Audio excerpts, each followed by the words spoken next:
We're in. So I'm moving about a whole lot more because evidently our software last week was to show us while we're waiting and watching the countdown video. So we look bored as hell. But hey, what can you do?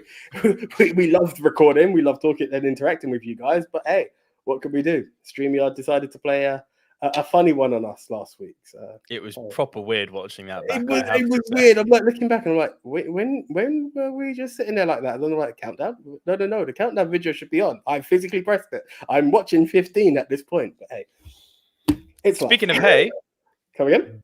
Speaking of hey, Biffa from The Hobbit is in the house. Hey, Nico and AJ, Biffa, thank you for joining us. Our Bofa and Bomba. That's a Lord of the Rings Shout joke. out to the Shire. Hey, except Biffa's not from the Shire. He's a dwarf, but it's fine. Carry on. Leave me alone. I'm trying, man. I'm trying. Biffa's from the Lonely Mountain. Sorry, geeking out hard. And this is not a week for geeking out, is it? We're being a bit sophisticated this week. That's my jazz hands. Spade fingers. Oh God, here we go. We've got Pedro in the house. Welcome back. Hope you guys had a good week. Blessed week, Pedro. Thank you, my friend. Great to have you here. Francis Lalonde, da-dan, Jaws the musical. No Jaws. Stop it. Frank Torres is in the house too. Hello, friends. Hope you're both well. Frank, thank you for joining us as always. I'm actually surprised we've got a few people on so early because this isn't a topic that most people like. So it's funny because we're lucky that they're all being polite as well. It could have been like, I can't believe you guys picked this. How dare you? But hey, people have signed up and they're happy. So yeah, I'm glad. So thank you guys for embracing us on a positive. Yeah, we are talking top 10 musicals, which is in line with the upcoming release of West Side Story. Can I also say there's a Netflix film which I haven't seen? Have you seen it? No, I haven't, but I was going to say also Encanto, the new Disney film, which is a musical. Yes, there is that. And there is also Tick, Tick, Boom, starring the... Andrew Garfield. I was going to say the former Spider-Man, Andrew Garfield. Which he's been done a whole lot more, but people are talking like... Which he's getting Oscar praise for, by the way. I've watched half. I'm actually really enjoying it. I need to give it a bit more attention, not rushing for Rushmore. So, but what I've seen so far, it's actually a really good film. Wicked. Really I'm a massive Andrew Garfield fan. Gavin Mann's in the house. Good evening, all. Decided to come back for a second sitting. Gavin, thank you so much. It's great to have you back. And thank you for representing the millennials when I put out the Ridley Scott comment. We appreciate that. I agree with you, Gavin. He's lost his mind. Can you see my little friend here? He's actually climbed up on the chair as much as I'm Oh, snap! This is nephew number 2, Mr. Kalen. Wave, say hello. Hey. Silver screen dude in the making. I love it. Indeed. Go see daddy.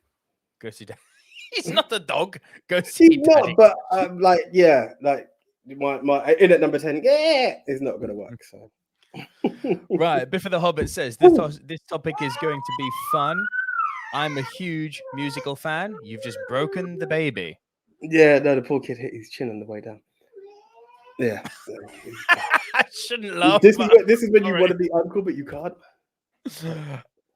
Pedro Sancto says, I'm a fan of musicals, even old school ones, such as Pal Joey. Francis Lalonde says, I'm still trying to coax my friend to check it out, despite him despising musicals. And Biffa then says, musicals topics include Disney animation. Oh, yeah. And Frank Torres says, hello, nephew. Karen, got your first hello. It absolutely does include, to answer Biffa's question, it absolutely does. It does, but I tried to limit because that in itself would be a top 10. One. I've got 2. And I nearly went 3, but I stuck it at 2. I was like, I'm not Disney animation, yes? Yes. I've got 1. I've picked 1. Yeah, I've got 2. Yeah, Disney in itself is a whole kettle of fish in terms of animation. By the way, I don't know if it was Pedro or Frank Torres, maybe mixed memorabilia, maybe it was Andy Hart. Who the flub? I can't say the other F word because my daughter's in hearing distance. Who the flub recommended Necromantic for me to watch? That's something that shouldn't be seen by anyone.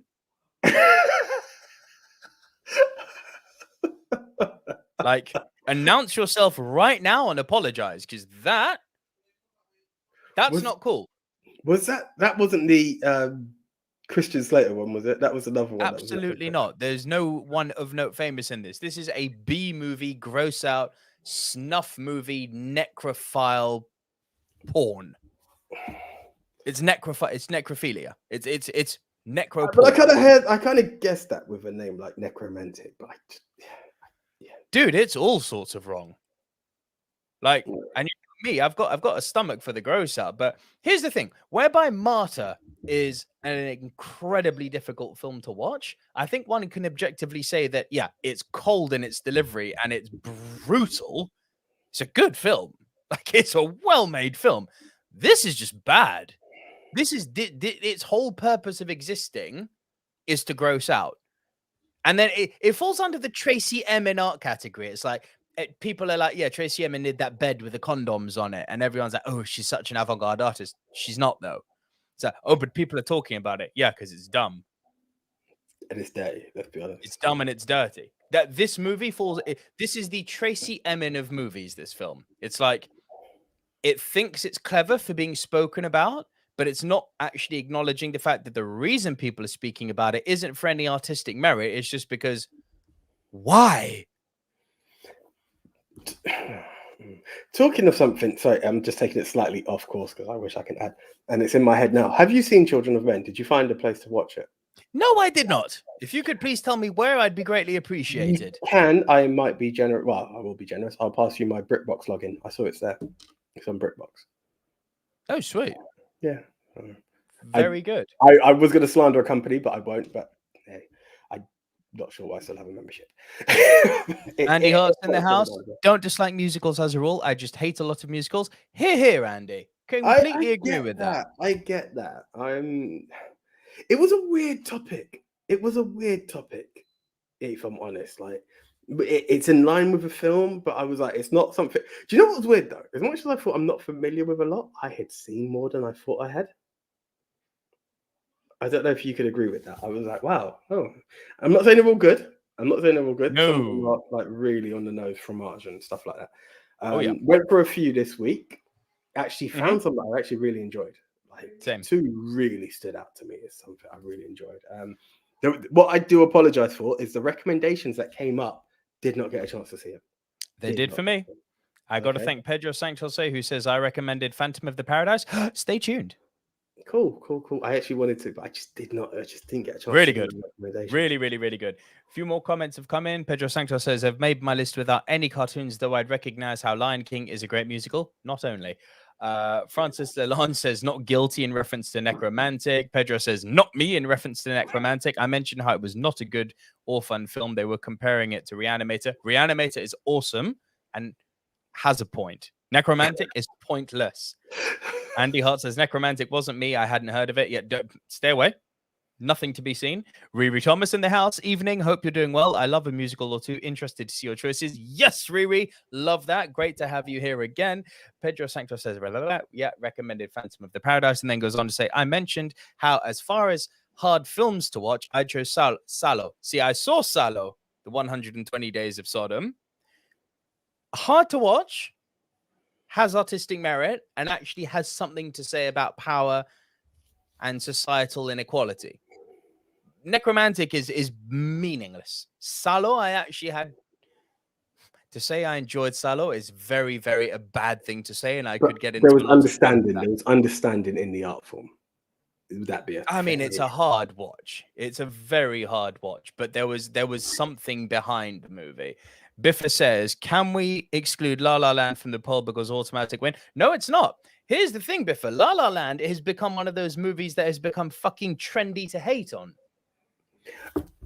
We'll talk La La Land later because I'm sure we will. The fact that you've already put that in there just makes it a point that La La Land could be on the list. As a kid, grew up somewhat forced by parents watching many musicals on TV in early mid-1960s. Wow. Well, listen, it actually sounds like, surprisingly, we've got some people with us who either tolerate or kind of like musicals. So I'm happy about that as a given. Tolerate / appreciate. Yeah. Yeah, tolerate. Perfectly said. So, I mean, shall we? Let's just get into it. Yeah, okay. So, Nico, before we do start, would you like to tell people who've not heard of it before what the movie Mount Rushmore is all about? Yes. So for those of you tuning in for the first time, thank you so much for joining us. If you are returning, it's great to have you back as always. What is the Movie Mount Rushmore podcast? It's a top 10 show between two best friends from school who have been friends for over 20 years now. Hey, exactly. How does it actually work? We get assigned a topic, we go our separate ways, we come right back here into recording, we deliver to you live or on podcast. If you're listening to it later on podcast, available on iOS, Android, and Spotify. We deliver to you our individual top 10s. This week, yours truly, Double V right here, will go first, delivering his bottom three. Then AJ will deliver his bottom three. Then I will deliver my next two. AJ will deliver his next two. Then we will trade one apiece. If at any time, one of us, while we are rounding off our lists, one person has a movie in a higher position, that person will say, Punt. we will punt and talk about that movie when we get to the high position. And once we have both rounded off our individual top 10s, we will create the Movie Mount Rushmore. These are the 4 quintessential, diverse, must-see movies of the genre, which this week is... Top 10 musicals. Spirit fingers. Making me think of, what is it? Bring It On. All right, I'm going to go way back here with my number 10. I'm going back to the Howard Hawks era of films. I'm going to bring in Miss Marilyn Monroe and her compatriot. Where's the poster? Come on. Marilyn Monroe, her compatriot Jane Russell in Gentlemen Prefer Blondes. Nice. Yeah, God, I've not seen it in a while, man. I'm not going to lie. I have seen it, but it's been a while. So it's my first time seeing it. Full disclaimer. It's aged. It's not aged in terms of its color. It's aged in its tone, its message, its view on society. I don't know. Its view on women for sure has aged badly, but even saying that is almost counterproductive, because whereby I think Marilyn Monroe's character in this is one of the most loathsome female characters I have seen for a very, very long time. Not evil in the way that someone like a Rosamund Pike from Gone Girl is evil, just deplorable, just the epitome of a weak, codependent woman. The type of woman I do not like. I like strong, independent, modern women. Not this, please buy me everything and I'm going to be a gold-digging little twat, right? That's basically what she is. But even saying the message about women has aged is semi-incorrect, because despite all of her portraying of codependence on men and on money and being attracted only to men's money and being a gold digger, there's a little monologue she delivers at the end where you're like, oh shit, you kind of have a point. Because the monologue she delivers at the end, when, no, I'm not going to marry him for his money, I'm marrying him for your money, she says to the father. And he says, so you admit it? She's like, of course. Tell me, if you had a daughter, would you not want her to marry someone who could look after her properly? And she breaks it down in a way that you're like, I don't like you, but I do agree with you. But there are levels to it. Obviously, you can't say no, and I'm sure as fatherhood has just taken on a role for you, you want someone who is going to look after your child, but you also would like to know that your child is... You would like to know that your child has... I don't want to... I'm not saying self-sufficient. Yeah, like... She actually like, she's not using someone. Is a decent person at the core of it all. So yeah, you know, yes, I want my child to be cared for and looked after, but I don't want you to play someone for a schmuck. I'd like to know that you can actually find true happiness. And you know, if I'm going to go on the subvert level and be like, money can't buy happiness, and I'm not going to be that guy. But bingo. You know. And this is what made me so angry about watching it, because whereby I really, really like Marilyn Manson in some capacity, like in movie, like Some Like It Hot. Love that. Oh, Jesus, did I say Manson? Whee, completely different person. Let's go back to how it should be, Marilyn Monroe. Yeah, whereby I do like her in some capacity, like in Some Like It Hot, which I believe is Andy Hart's favorite movie. Shout out to you, Andy. I am really having to tread lightly with this comment, but I really do believe that Marilyn Monroe is the epitome of someone who is pretty talentless, all things considered, and who's really become an icon because of her outward appearance, which isn't great. Modern age, it's not great. Oh, do you know sometimes, and I've not studied enough of her to be able to talk of it, right? She's charismatic as fuck. Like, let's be under no illusion. It could be the character of Monroe and what she done to change the angle, as opposed to, you know, the views of women. And I'm just shooting straws here, because I know for a fact of the definition of what they found an attractive woman. She was more fuller than what was previously admired. Well, it was, bro. Things go, times change, don't they? We're going to see that throughout the course of our list. But what I'm saying is that's what she's more recognised for, so being a pioneer for certain things. Like, let's be honest, some of the pinups that we have worshipped, if we're going to be honest, like, let's go back to our days. People that were at the top of the thing were Carmen Electra and Pamela Anderson. Now, either of those, you go and watch the films, you're not talking Oscar bait. Like, let's be real. So it was just. Although, funnily enough, Lily James playing Pamela Anderson. Have you seen the trailer for Pam and Tommy? No. Oh my God, it looks good. It's about the sex tape. Guess who's playing Tommy? Go. Fucking the Winter Soldier himself, Sebastian Stan. Okay. And he looks perfect. Anyway, I'm not going off on that tangent. Francis Lalonde says plot. Yeah, plot's really simple. You've got these two kind of cabaret showgirls who are noted as being great singers. Marilyn Monroe is I did get it right, didn't I? I said Marilyn Monroe. Very good. Marilyn Monroe is the gold digger. Her partner Dorothy is the one who's far more grounded and who's actually just a genuinely good person. They have to go and perform in France. Marilyn Monroe is engaged to this really, really wealthy guy.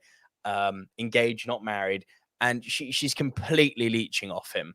He sends her off to France early. He says he's going to come and meet her there. Meanwhile, on the transatlantic ferry, she starts snooping up to these, old rich types. She starts trying to get a hold of their diamonds. I mean, it's loathsome what she does. Meanwhile, she's engaged. Can we just bear in mind the fact that she's engaged while this is happening, but she's still trying to get a leg over to get more and more and more money. It's the worst. I think I had to watch this for uni. I can't remember. I know I've seen it. I just completely blanked, to be honest. I know it just doesn't do much for women, this film. And that's why I think it makes my 10, because if we're talking musicals, there is a song in this which everyone knows, Diamonds Are a Girl's Best Friend. It's an iconic song.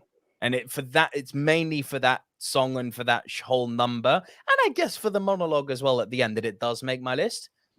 But for your strong, independent, modern day woman, this film is not a good representation of what I Am Woman, Hear Me Roar is capable of. This is bad. Like, it's beautiful in its scope. It's pure Howard Hawks, flamboyance and technicolor. Message behind it. Few comments have come in. Before the Hobbit says, "Oh my God, Prefer Blondes is a great musical." Frank Torres says, "Great. Now I'm going to picture Marilyn Monroe in Marilyn Manson in all of Monroe's parts." Just sing it with me. I'm shocked that it's the first time that you've ever heard that mistake. Like, I've made it there in life. Hey, it happens. Gavin Mann says, "This girl can't help it with Jane Mansfield is similar, enjoyable, and funny." Francis Lalonde said, "Monroe was an excellent comedic actor. Some Like It Hot would have been her film if not for Curtis and Lemon." Yeah, agree 100%. Andy Hart says, "Marilyn Monroe could act. She was just typecast.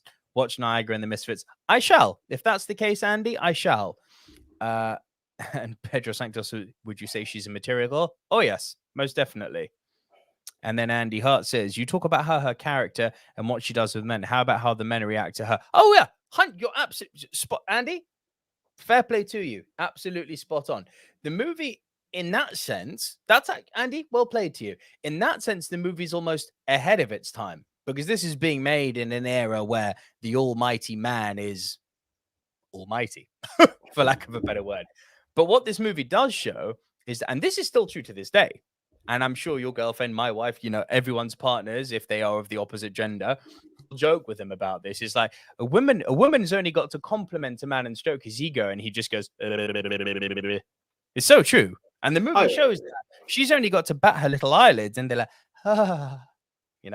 so in that sense, ahead of its time. So actually, Andy, fair play to you. Right, my number 9, AJ, the recommendation from Pedro Sanctos. Please don't kill me for putting it this low, Pedro, but this is where it falls for me. Phantom of the Paradise. AJ, this film is batshit crazy. It's someone. I'm just making sure it's still on the list. Bro, it's mental. Phantom of the Paradise.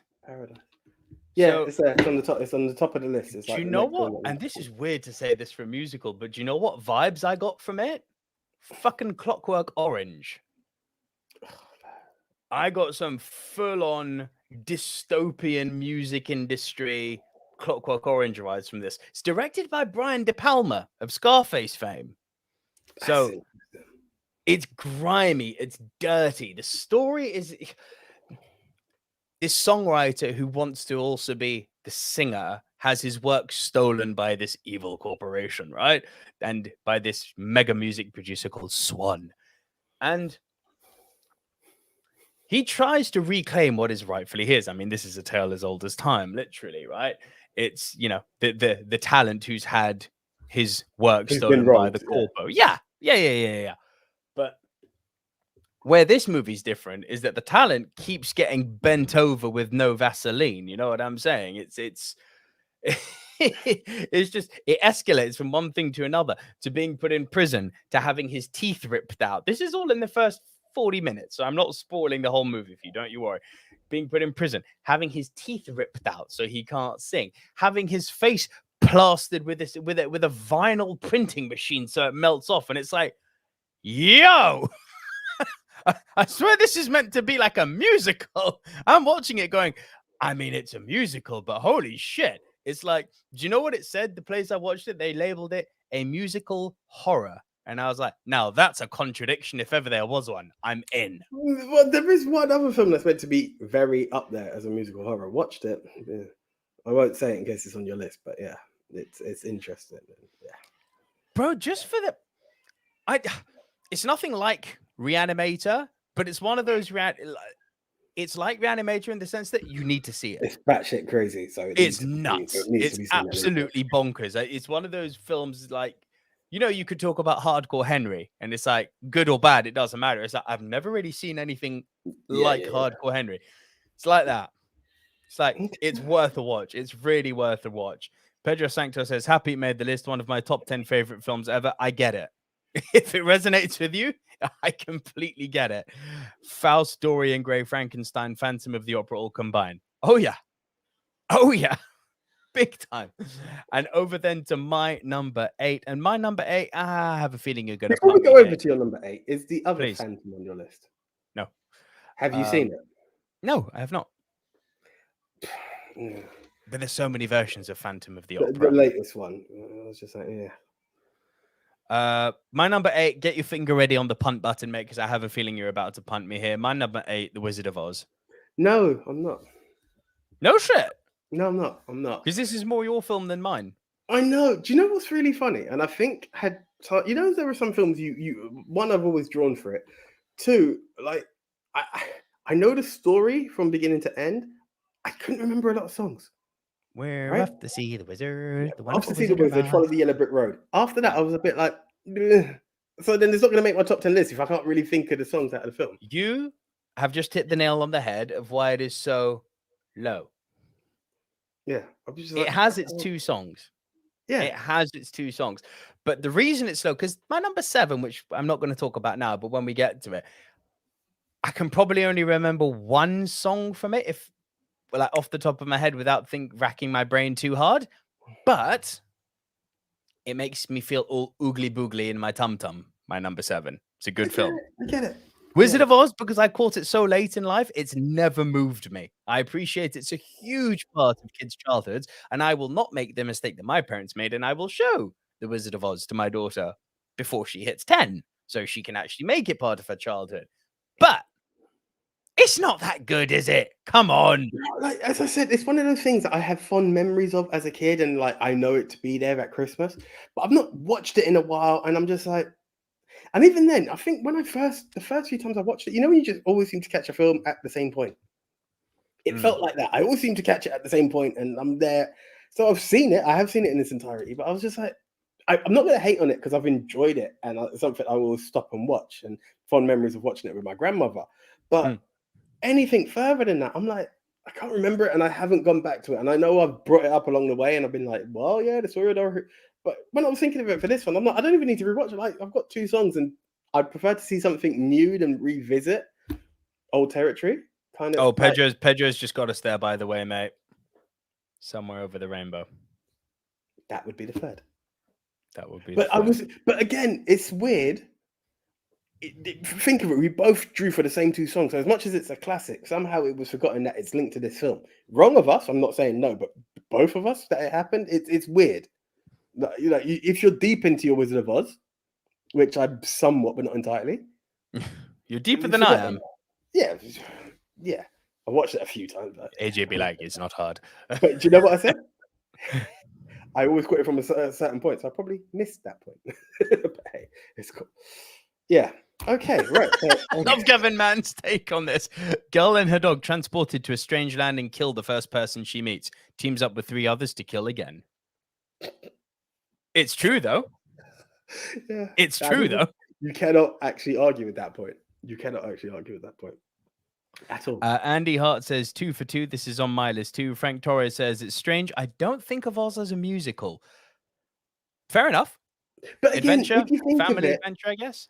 If you think of it, and this is what was more in my head, there are certain songs and they sing it. It's not that it's just like a song in a club or anything stupid like that. They do sing the story, but it has a lot of I can't remember it enough. And this is where I was just like, which is why later on I think we're going to argue, but it's the way I saw another film. But yeah, okay. So you've just revealed a lot there. I know exactly what you're talking about. I just feel it's coming. Francis Lalonde says, I ranked Wizard of Oz quite high, but mostly the visuals. Yeah, that I agree with. But yes, not really that many songs versus other true musicals. Gavin Mann says Oz is my number 8 too. And Pedro Sancto says Oz is one of the most groundbreaking films in history. Yeah. That I will never deny. I will always put appreciation to. Like when we talked about groundbreaking, Wizard of Oz made it in there for me. However, in terms of musical, it just didn't strike me as a musical. Like, you have certain films that will instantly pop to your head as a music. It just didn't even pop in, if I'm honest. And then, I'm looking and it came up, but I was like, other stuff came up. Riri Thomas says, interested to hear your worst. I also have a lot that I think are overrated. Riri Thomas, I actually think my worst people are going to call sacrilege on, but I don't give a fuck. Not to you, Riri. I mean, in general, if people judge me, I hate my worst.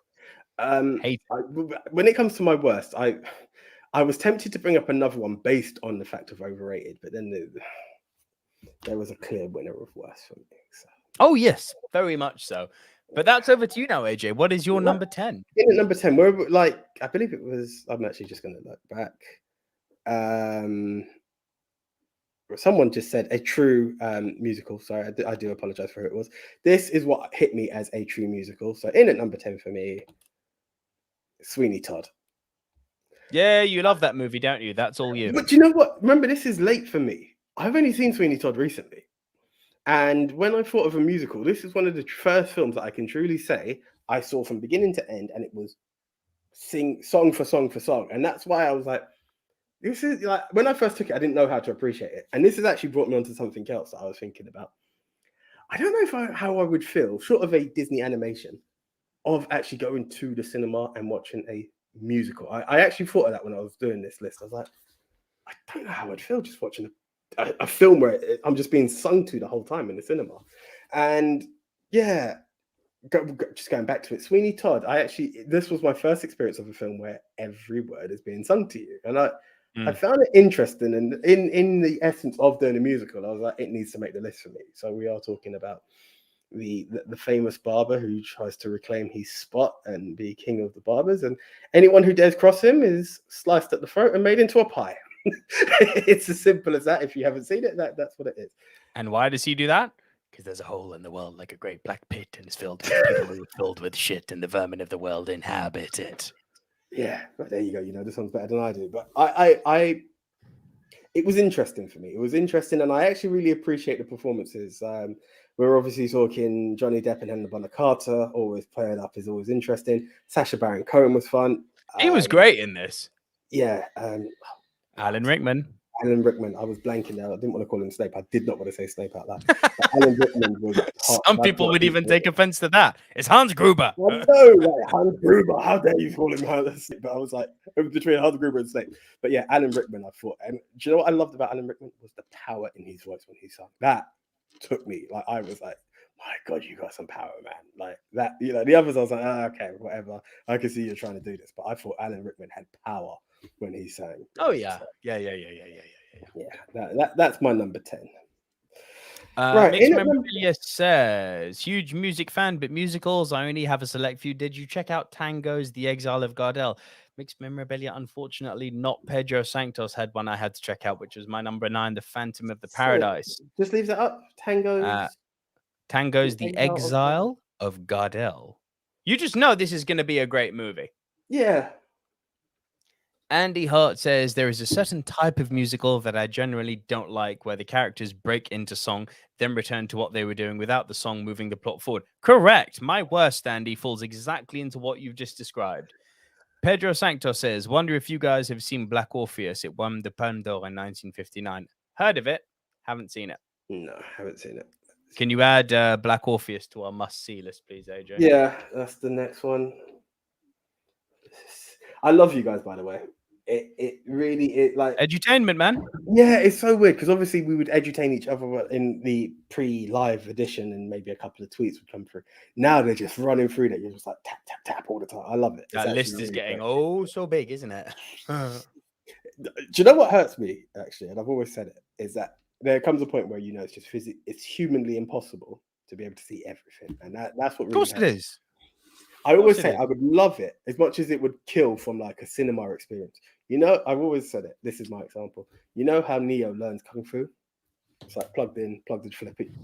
I know Kung Fu. I would love to be able to watch films like that, like 20 films in 2 minutes. It would just be awesome. But hey. Does that also extend to pornography?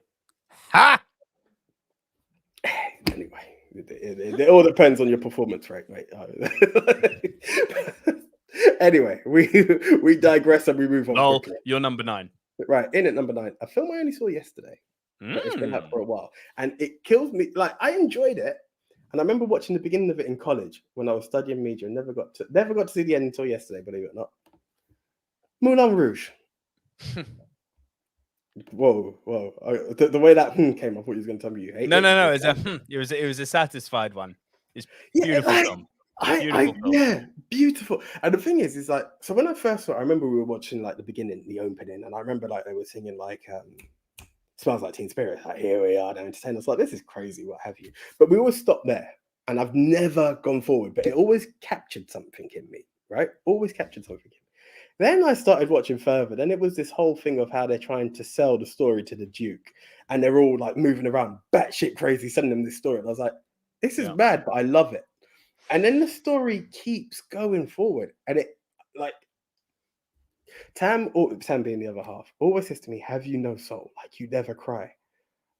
I was on the brink in this. Like when the emotions started to get to me at a point, I was like, "Oh, my emotions kicking in here." Like I actually felt something in this film. It's crazy. The way you're mixing new age songs in a period where it was nothing to do with it. I was like, smart.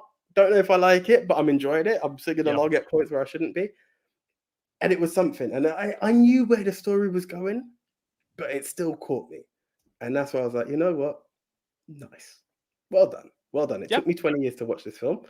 But we're talking of the story of the young man from London who travels to Paris. I'm only doing this. I'm sure many people have seen it, but for those who haven't, who travels to Paris for the bohemian movement and his quest for love, even though he's never been in love.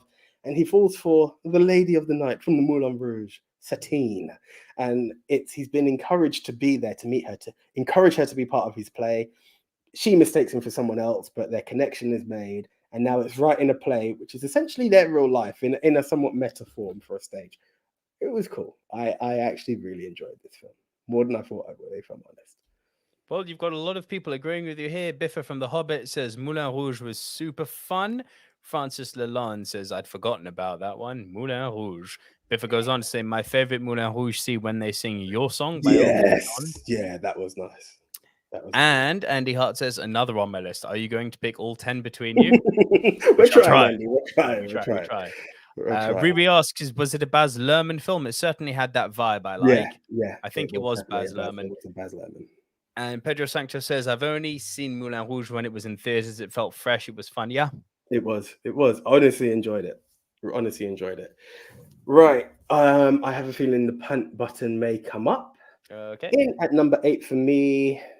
Don't you dare. The Sound. Oh, yeah. No. Punt. Cool. Over to you, sir. Sound of Music has no business being at number 8. I'm sorry. I could, but in the musicals world, I will agree with you for Yes. otherwise, but yeah, but I've just had some films that really touch me more, so that's just where it lands. But continue. Guess I had it coming, which ties me perfectly into my number 7. She had it coming. Chicago. I love this film. I adore Chicago. I can't remember when we were doing something, and I know it wasn't top 10 Richard Gere because that's not happened, or Zeta Jones. Poor Richard. I'm just saying it hasn't happened, right? But I remember beginning to watch this film for something. I don't know if we were going to do musicals before and it got scrapped. I have no clue. But I didn't finish it, and I don't think it's on Netflix anymore because I went to look for it and I couldn't find it. So I've only got the beginning, and I was like, I know I can be that guy, but I didn't have a chance to be that guy this week. Like, yeah. Do you know what I really like about Chicago? Is that it does have a lot to say. And I always like that in a movie. This is kind of what I was critiquing Necromantic before. It's like, yeah, you're like an episode of Monday Night Raw. You're not good, you're not bad, you're just there. Yeah. Right? And I think as a piece of entertainment, that's the worst thing you could possibly be. Because if you're bad, at least your defense could be it's entertainment, it's consumerism, all things are subjective, right? When you're just there with a feeling of complete ambivalence, it's like Necromantic. You're gory, but I've seen gore and I've seen it done far more effectively. You're just there. You're gory, but you chose a different turn. So then that allowed you to not be as gory as the other films, and you're just plateaued, essentially. I get it. You're just there, right? My worst film thinks it's great. It's just there. It's just there. I really want to know what this is. This is fucking great. This has got so much to say about the power of media, about the importance as a society that we put on fame over fact. Like, in a post-Donald Trump world, this is more poignant than ever. Like, it's fantastic, this film. It's a really simple film. You got Velma, played by Catherine Zeta-Jones. She's got a duet act with her sister. She kills her sister. Sorry, is it her sister? It is her sister. She kills her sister because her sister's sleeping with her husband, and she kills her husband for good measure too. So she's in prison. You got Renee Zellweger, Roxy, the up-and-comer. Renee Zellweger wants to be Velma, but Renee Zellweger can't be Velma because guess what? She's just not that good. Yes, it's harsh. The harsh world of show business. That's another great thing. If you're just not good enough, you're just not good enough. You may be good looking, but are you Brad Pitt? Well, there's the door. You know what I'm saying? And yeah, so she's on that end of the spectrum where it's like, good, you're quasi-evil, semi-evil. You're the margarine of evil. Just 1 calorie, not evil enough, right? That's kind of where Roxy's at. So she ends up with Dominic West, who, by the way, Dominic West, if you don't know who he is, just watch The Wire, or that. Yeah, that for me is a standout role. Mwah, so good. Oh, Dominic West, was he not also in Lost? You're thinking of Dominic Monaghan. I shall shut up and let you resume. Who is one of the hobbits from the Shire. And we've got someone from the Shire here. Like, the Hobbit, even though he's not from the Shire, he's from the Lonely Mountain. Ha! Full circle. Like, honestly, I was like, he went for The Wire instead of the Hobbit guy, but yeah, now I get why. Behave. Different never. Yeah. Love this film. Roxy also ends up in prison because she kills the person who she's banging. And then enter Richard Gere, the powerhouse lawyer who knows how to take facts, twist them, and make them media friendly so that people essentially are not guilty anymore. He done this in Primal Fear too. I think if I ever do something wrong, I'm calling him. You get me? He's the man. Oh no, I seem to have struck a chord with a few people here. There, Andy Hart says, I hate Chicago. It really annoyed me. So I think that's why I kind of stopped. In a way, I remembered what it was now. It was movies about towns or something like that. US places in there, name? Yeah, the US places. And I think I tried to do Chicago and I didn't finish it, and I just didn't go back until. I love Chicago. Sorry, I love it. Criterion Collection. So I'm gonna actually add that because that seems quite interesting. Mixed Memorabilia says, great shout for Black Orpheus. Have it as part of the Criterion Collection. Pedro Sanctos says, I think even the director mentioned how much Chicago took from Cabaret. It is a very heavy influence. And Frank Torres says, Chicago is fine, but if Crash didn't exist, it would get all of Oscar disrespect for the Best Picture win. AJ, that's all you, my friend. Oh no, my gears have already been ground today. Fine. Andy's got you. I would take Crash over Chicago any day. Thank you. And car. Back in the room. Pedro Sancto says, I also dislike Chicago. Felt like it's a poor cousin to Cabaret. I'm really sorry, guys. I like it. I've not seen Cabaret, so I can't add or twist to that. So let's move swiftly on then, considering I'm losing the audience here. In at number 6 is the Disney movie. My only Disney animated movie. My finger's on the punt just in case. Don't. You won't have the same one as me. Fair enough. I've got 2. That's kind of disrespectful, but go for it. I'm pretty sure you won't. Okay. Pretty sure. Beauty and the Beast. Guess what? I don't. Yeah, you're looking for the punt there. Nah. I know the 2 you've got, motherfucker. I know my best friend. Bro, I had a feeling we are going to be different anyway. There was one that really very made in this, especially musical. Anyway, I won't get further. I'll let you take the stage. I would like to just say that I did a video this past Thursday, which not a lot of you tuned into, which deeply hurt me. But it was the 30-year anniversary of Beauty and the Beast this last Thursday. And I did a 30 or so minute review recounting the whole tale. I made a statement which I stand by now because I rewatched Beauty and the Beast for that video.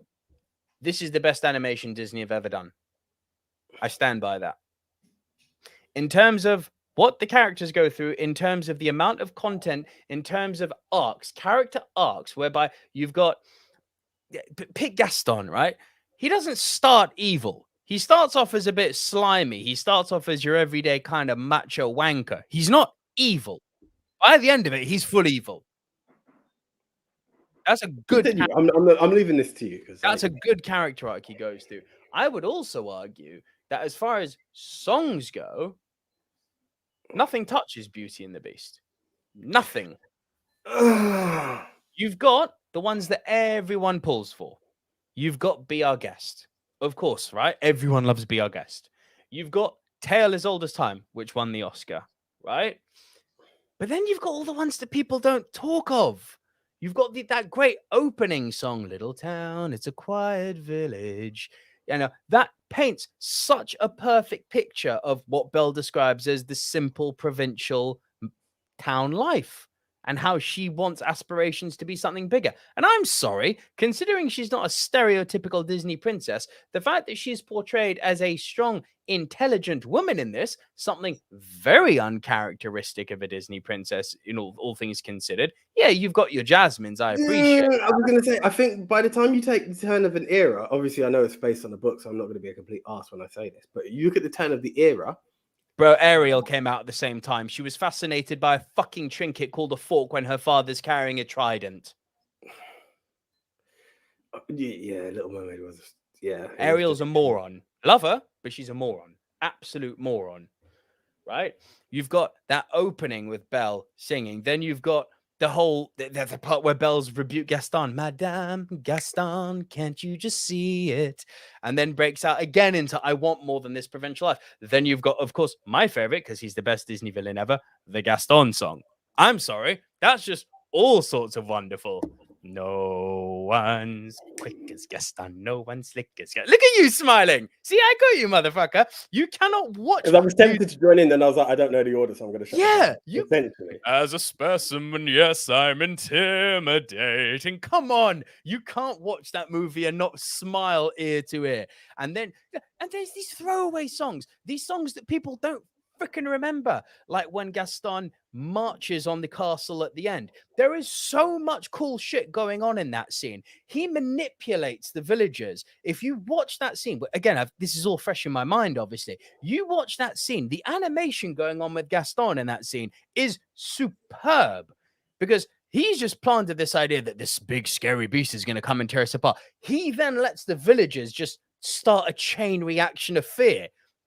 And what Disney do to animate him is he's just in the background, kind of looking over, smiling. It's one of those until you notice it, it's like, oh shit, that's a great detail. And then, of course, that booming voice of him. So it's time to take some action, friends. It's time to follow me. I'm sorry, floor to floor, top to bottom, side to side. This is Disney's magnum opus, this film. There is not a single dud song in this. Now, I'm not saying that there's no other movie that has no dud songs. I'm sure the ones you're going to bring up have all got great songs too, right?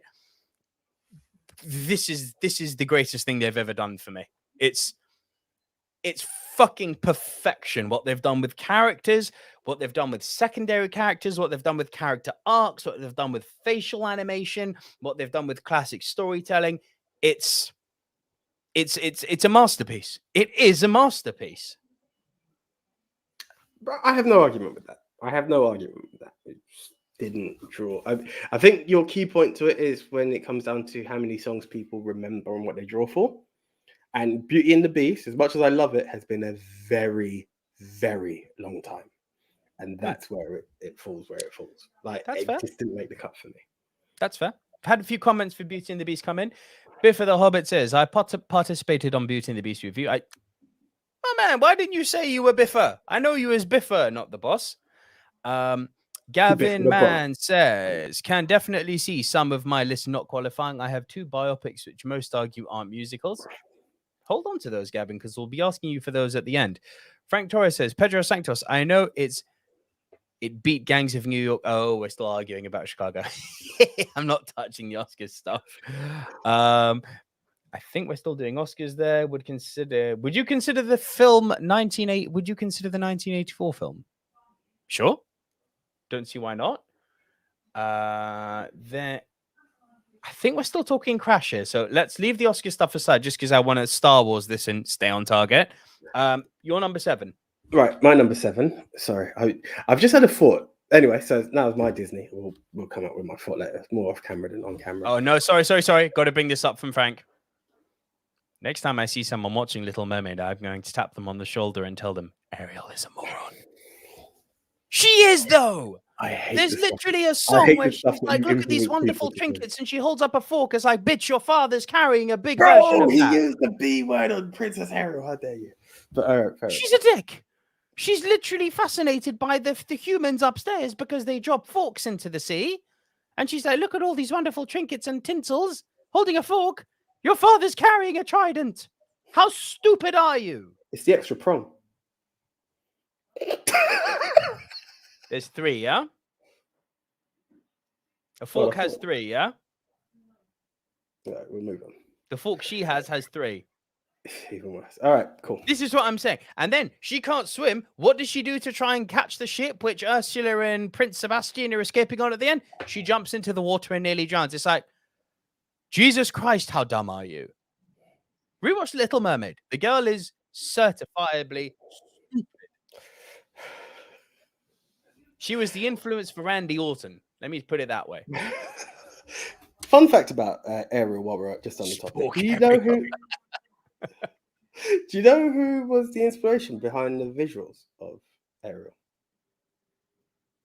No, I do not. Edutainment. Melissa Milano. I don't know. Yeah, like if you watch it, you'll see it. That was the inspiration of Alyssa Milano. Fair play.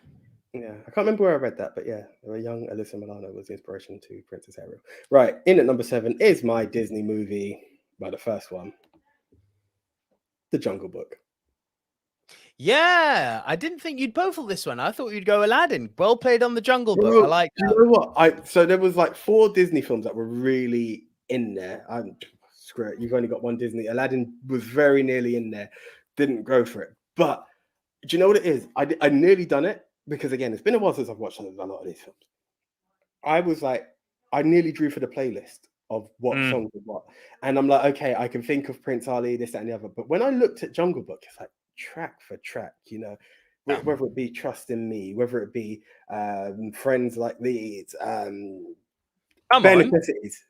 Necessities. Come on, you're still missing one. I want to be like you. Like there you go. But you get what I'm saying? But those are the 2 that you're going to think of. Bare Necessities, I want to be like you. But it was all the other songs in there in between. And I was like, this song has got tracks that people will draw for. Also, a bit of a fun fact. One, I believe this same picture, or very similar picture, you were in the same British section as me. I believe Mr. Seymour might have had that as a picture in his office. Does that ring a bell to you? No, it doesn't. Weird. But another thing that's a very fun fact for me, I had this as a vinyl. Not a CD, not a tape, Oh, a shit, vinyl. that's cool. And it actually had the print of the of the Jungle Book characters. And I just thought it was always all kind of cool.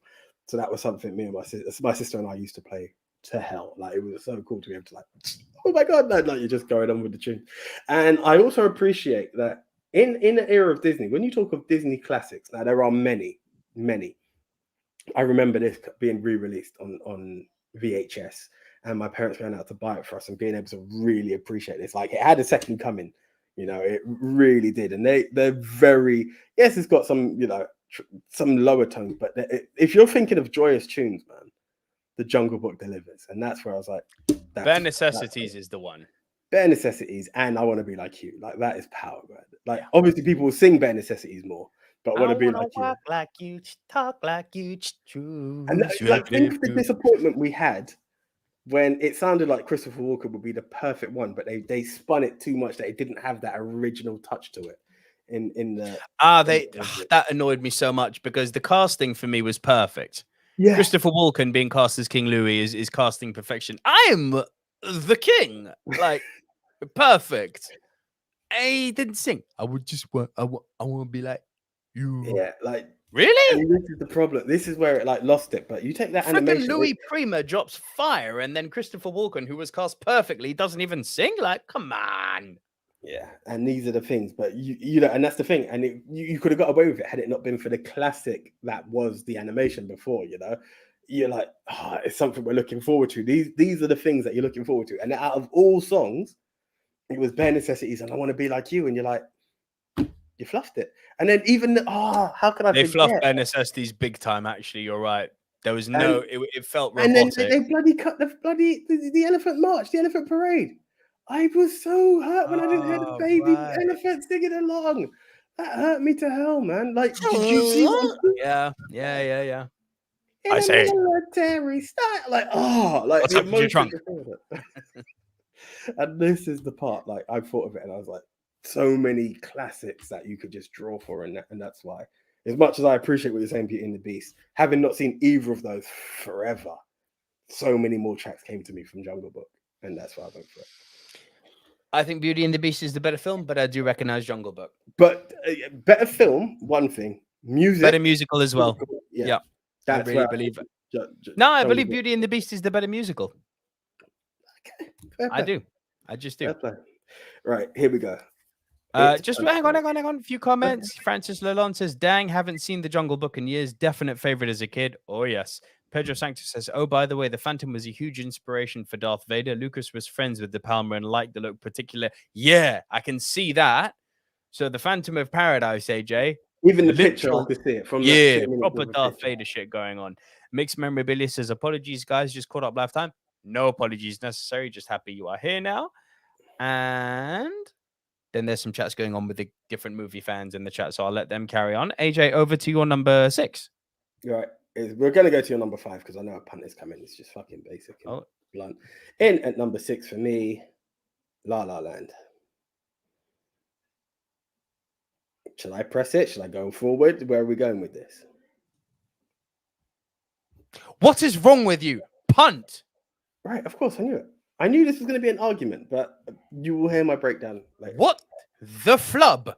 Bro, you will hear my breakdown, and the argument will stand where it stands, right? I just... Reprogress. Go on. We're not going to argue it now. If you're going to go on... By your own admission, we will talk about it when we get to the higher position. So if you want me to, I'll break it down now, but then it's not going to make any sense later on. Talk about it when we get to the higher position, because I've said punt. Right. My number 5, AJ, I'm pretty sure we're going to say punt, so get your finger ready. My number 5, Julie Andrews, Mary Poppins. Didn't make the list. No shit. Didn't make the list. I like how he was ready for you. He pressed the punt button. No, I picked one of 2 and I went with Sound of Music. That's just where it went. Like, I didn't want to double up on I stuff. did my very best not to have I didn't want to have, because I could have put 2 or 3 Judy Garlands on. I could have put Gene Kelly on a few times. I could have put, you know, I couldn't not. Bro, I get it. I actually thought it was going to make the list. And when I started breaking stuff down, I was like, damn, like it didn't make the cut. Like, So a really funny thing about my list, right? When I was making it, my first 5 went on straight away. Boom, boom, boom, boom, boom, boom, boom. There was a little toss up between my 1 and 2 that were going back and forth a little bit. But what those movies that were in the top 5 stayed in the top 5. And I really thought with the recommendations like Phantom of the Paradise, which is a great film, with other films that I've seen, like Beauty and the Beast, which I rewatched recently, like rewatching Chicago, I was like, something is going to crack the top 5. No. It just, these, I don't think these are necessarily my number 2, I genuinely believe is the best musical ever made. That's an opinion, of course, but they're just my favorite musicals. This is why when I was watching Phantom of Paradise, I was like, the fuck? Because musicals are supposed to make you feel all warm and fuzzy in your tum-tum, right? These ones do make me feel warm and fuzzy in my tum-tum. And that's why they're my top 5. Like, I can't fault them. And Mary Poppins, this is it. Feelings are feelings. And I get it. Do you know what? While we're on the subject, no, I'll bring it up after. I'll bring it up after, just because Sound of Music is coming later. But I get it. I actually thought it was going to make my list, and I was very shocked it didn't. It's wonderful. Now, if you want to talk fantastic songs, Spoonful of Sugar. You've got Let's Go Fly Kite. Chim Chimney Roo. Chim Chimney. Chim Chimney, Chim Chimney, Chim Chim Roo. Of course, I actually forgot about that one. You've got I love to laugh loud and long and clear. The guy who sings I Love to Laugh, by the way, I believe also voiced Tigger in A.M. Milne's Winnie the Pooh. Pretty sure. It wouldn't shock me. Pretty sure. It wouldn't shock me. But yeah, supercalifragilisticexpialidocious, as you said. It top to bottom, it's. And I'm sorry, you want to talk about magnetism, you want to talk about charm and charisma. Marilyn Monroe's got it. So does Dame Julie Andrews. Like, holy shit. And so does Dick Van Dyke. Like, holy shit, have these two got presence on screen? And it's very rare to find that, even back then when, it was almost required of an actor to be able to act, sing, and dance. It's even rarer to find that now. But the just movie gold, man. Absolute movie gold, these two on screen together. For sure. We brought Mary Poppins up so many times on pod. It's kind of weird if you don't know Mary Poppins. I mean, I'm not encouraging you to subscribe to any company, but it is out there on Disney Plus for anyone to just watch. There's so much. I think it's kind of weird if you don't know Mary Poppins, the mystical nanny who comes to look after the 2 children who have a disconnected relationship with their parents. Journey begins and ends. Really? Just quick summary, because hey, it's only fair to. Fair enough. That was my number 5, sir. So over to your number 5. Right. This is another film that I only caught recently, and Les Miserables. Love it. Wouldn't have it in my top 10. Now, the story being slightly different from the play that I've seen umpteenth times with our school kind of hurt me. Gavroche really hurt me. I think had it not been for that, it might have been a lot. It might have been high. But again, this is something fresh for me. So this is why I really appreciated it. One thing that did wind me up, I didn't like Russell Crowe singing. Can I pitch an idea to you? Let's go. Because I'm with you. I didn't like Russell Crowe singing either. I don't think he should have been Javert. I think he should have been Jean Valjean. Switch the two of them around and have Hugh Jackman playing Javert. Just the frame-wise as well for the pure strength that you're putting out. But then I think it would have wound me up even more had he been. I don't know. There was just something about his singing that really. I get what you're saying, and storyline-wise, it would have been awesome. I think it actually would have been a nice switcheroo. It's something I could play with, but then it might mean that I'd need to hear Russell Crowe sing a bit more than I did, and that might have fun me even more. Can we talk about how good Anne Hathaway was, please? Because I know everyone hates Anne Hathaway. Why, I don't know. She's like my geek queen forever. Anne Hathaway was good. Hugh Jackman blew me away. I was like, wow, okay, because I've heard you mention it before that he's got some lungs, and I've like seen clips of this, and he's also got seen pipes, bits of Greatest Showman. So I was like, I kind of know what he does. Sorry, in case that's on your list, but like I've kind of seen clips of those two films, and I'm like, okay, he's got something. Like watching it thoroughly for a film, I was like, wow. But no, Anne Hathaway. Fantine is a very weird character because it's such a small piece, so it has to be impactful and then vanish. Okay. So impactful, though, isn't it? Yeah, exactly. It's that, and she delivered. Like it really. What I liked about this film is it put meat on the bone from the play that I've seen. It allows you to expand on the character, but it also wound me up because I'm like, well, certain parts that you've cut out should have been able to get there. Like I was so excited when I saw Gavroche going for stuff and Little People was starting, but I'm like, hold on, the gun's out. Like I don't want to spoil it, but it just didn't make sense. I'm like, hold on, but the song, and I was like, you what? Like I was waiting for that song, and for it to be cut really hurt me to a degree. Like you stuffed up. But I actually really enjoyed the stuff. I think Sacha Baron Cohen and Helena Bonham Carter were perfect. They brought animation to the keepers, and I can't remember Eddie Redmayne. You're thinking? No, no. The parents, Amanda Seyfried as well. She was brilliant. She was. But I'm talking when she can sing, son. Wow, she can. What's the Fantine's daughter? I can't believe I forgot her name right now.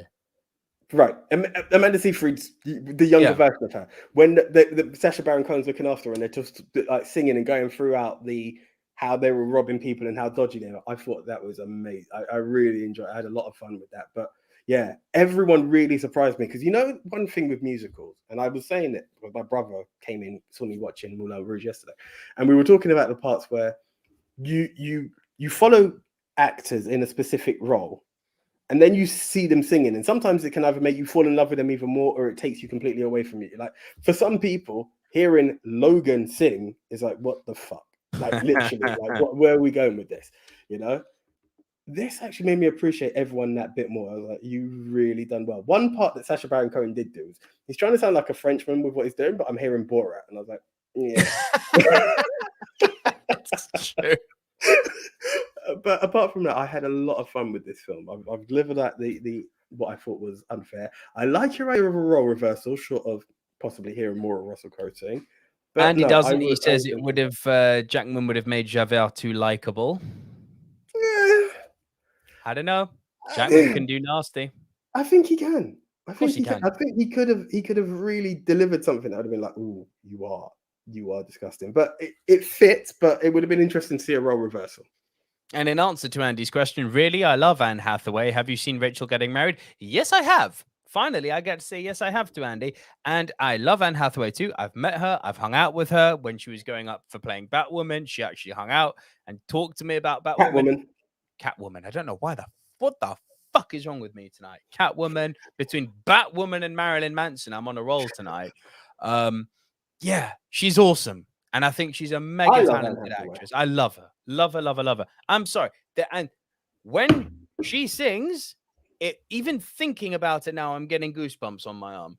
Because my God, that's from the soul, man. Like when she's singing, don't they know they're making love to someone who's already dead? It's gut-wrenching. Emotion. There was a lot of emotion. That's what I'm saying about putting meat on the bones from what you see in the play. They really gave you like the emotion and depth in some and of that speaking of putting meat on the bones, I mean, the best song in the whole movie is do you hear the people sing, right? Oh my days, bro. How good is that? I'm talking about Little People, how that hurt, but I was actually humming that for a day and a half after watching that film. Like it really good. My God. So good. Yeah. Now as a Frenchman, really I hear that and I'm like, oh, oui. It's No. I really appreciated this film. I really And did. do you know what I love? They kind of like the whole Avengers Assemble, kind of like the whole I Am the Law. The movie did brilliant into making you forget that song was coming. Yeah. Because it took you on these great character paths, this great narrative. Then it kicks in. It's oh yeah, we still got this now. Okay, do you hear the people sing? Yes. Singing angry men. Oh, the my music God, of the people who will not be slaves Slaves again. Oh Oh, my! It so really gave something. Like it's weird because like sometimes like Back to the Future's out at the moment as a musical, and you're like, why are they making this film a musical? You hear of a great theatre production being made into a film, and like, are you sure? Like, in honesty, I'm not going to bring it up yet, but in honor of, and I didn't appreciate that film. Like, I don't know how good it is a musical, but it might be on your list. I'm not bringing it up, but yeah, this one I was like, this is why I was very hesitant. Like, I've seen Les Mis too many times in the theater to be like, I'm just going to do Les Mis the film. I'm like, they're going to fluff the lines. They did in some areas, but my God, yes and no. Yeah, yes and no. They really delivered in others, and that's why I was like, yeah, well played. Francis Lalonde says, sadly, somewhat, when I hear the title Les Miserables, all I can think of is George Costanza, Seinfeld, who can't get Master of the House out of his head. Master of the House is what I was thinking of. Pedro Sancto says, singing and crying don't go well together at all, though. It ruins the singing. I get the emotion, but Pedro, I love it. I'm not sure I agree with you on this one, man. No, emotion is emotion, man. Like, if you could do it well, you could do it well. And I don't think anyone done it wrong. Mixed Memorabilia has just come up with a fucking good shout here, Oliver. I forgot it. Otherwise, it would have been on. I forgot it. Otherwise, it would have been on. Oliver, for me, I felt like I needed to rewatch it. It's one of those again that I know the songs. Don't get me wrong. I'm not going to dispute it, but I felt I needed to watch Oliver again to find out where it'd be. No. Not Oliver with Oliver Reed. Oliver with Sir Alec Guinness. That's a fucking movie. That's a great film. I'd put Oliver on over Gentlemen Prefer Blondes, to be honest. Fair play. But then what are you saying? You'd have it at number 10. I'm not saying that it's right or wrong. But yeah. As you get what I'm saying, this is why I felt like I needed to watch Oliver again to realize I really was doing it a disservice. So that was your 5, yeah? Yep. My 4's quite lovely. My Fair Lady. Come on. Is this not even being discussed by you? Come on. Do you want a confession? You're not telling me this is your worst. No. It would have been a punt otherwise. Whoa. You've not seen it? I remember seeing it.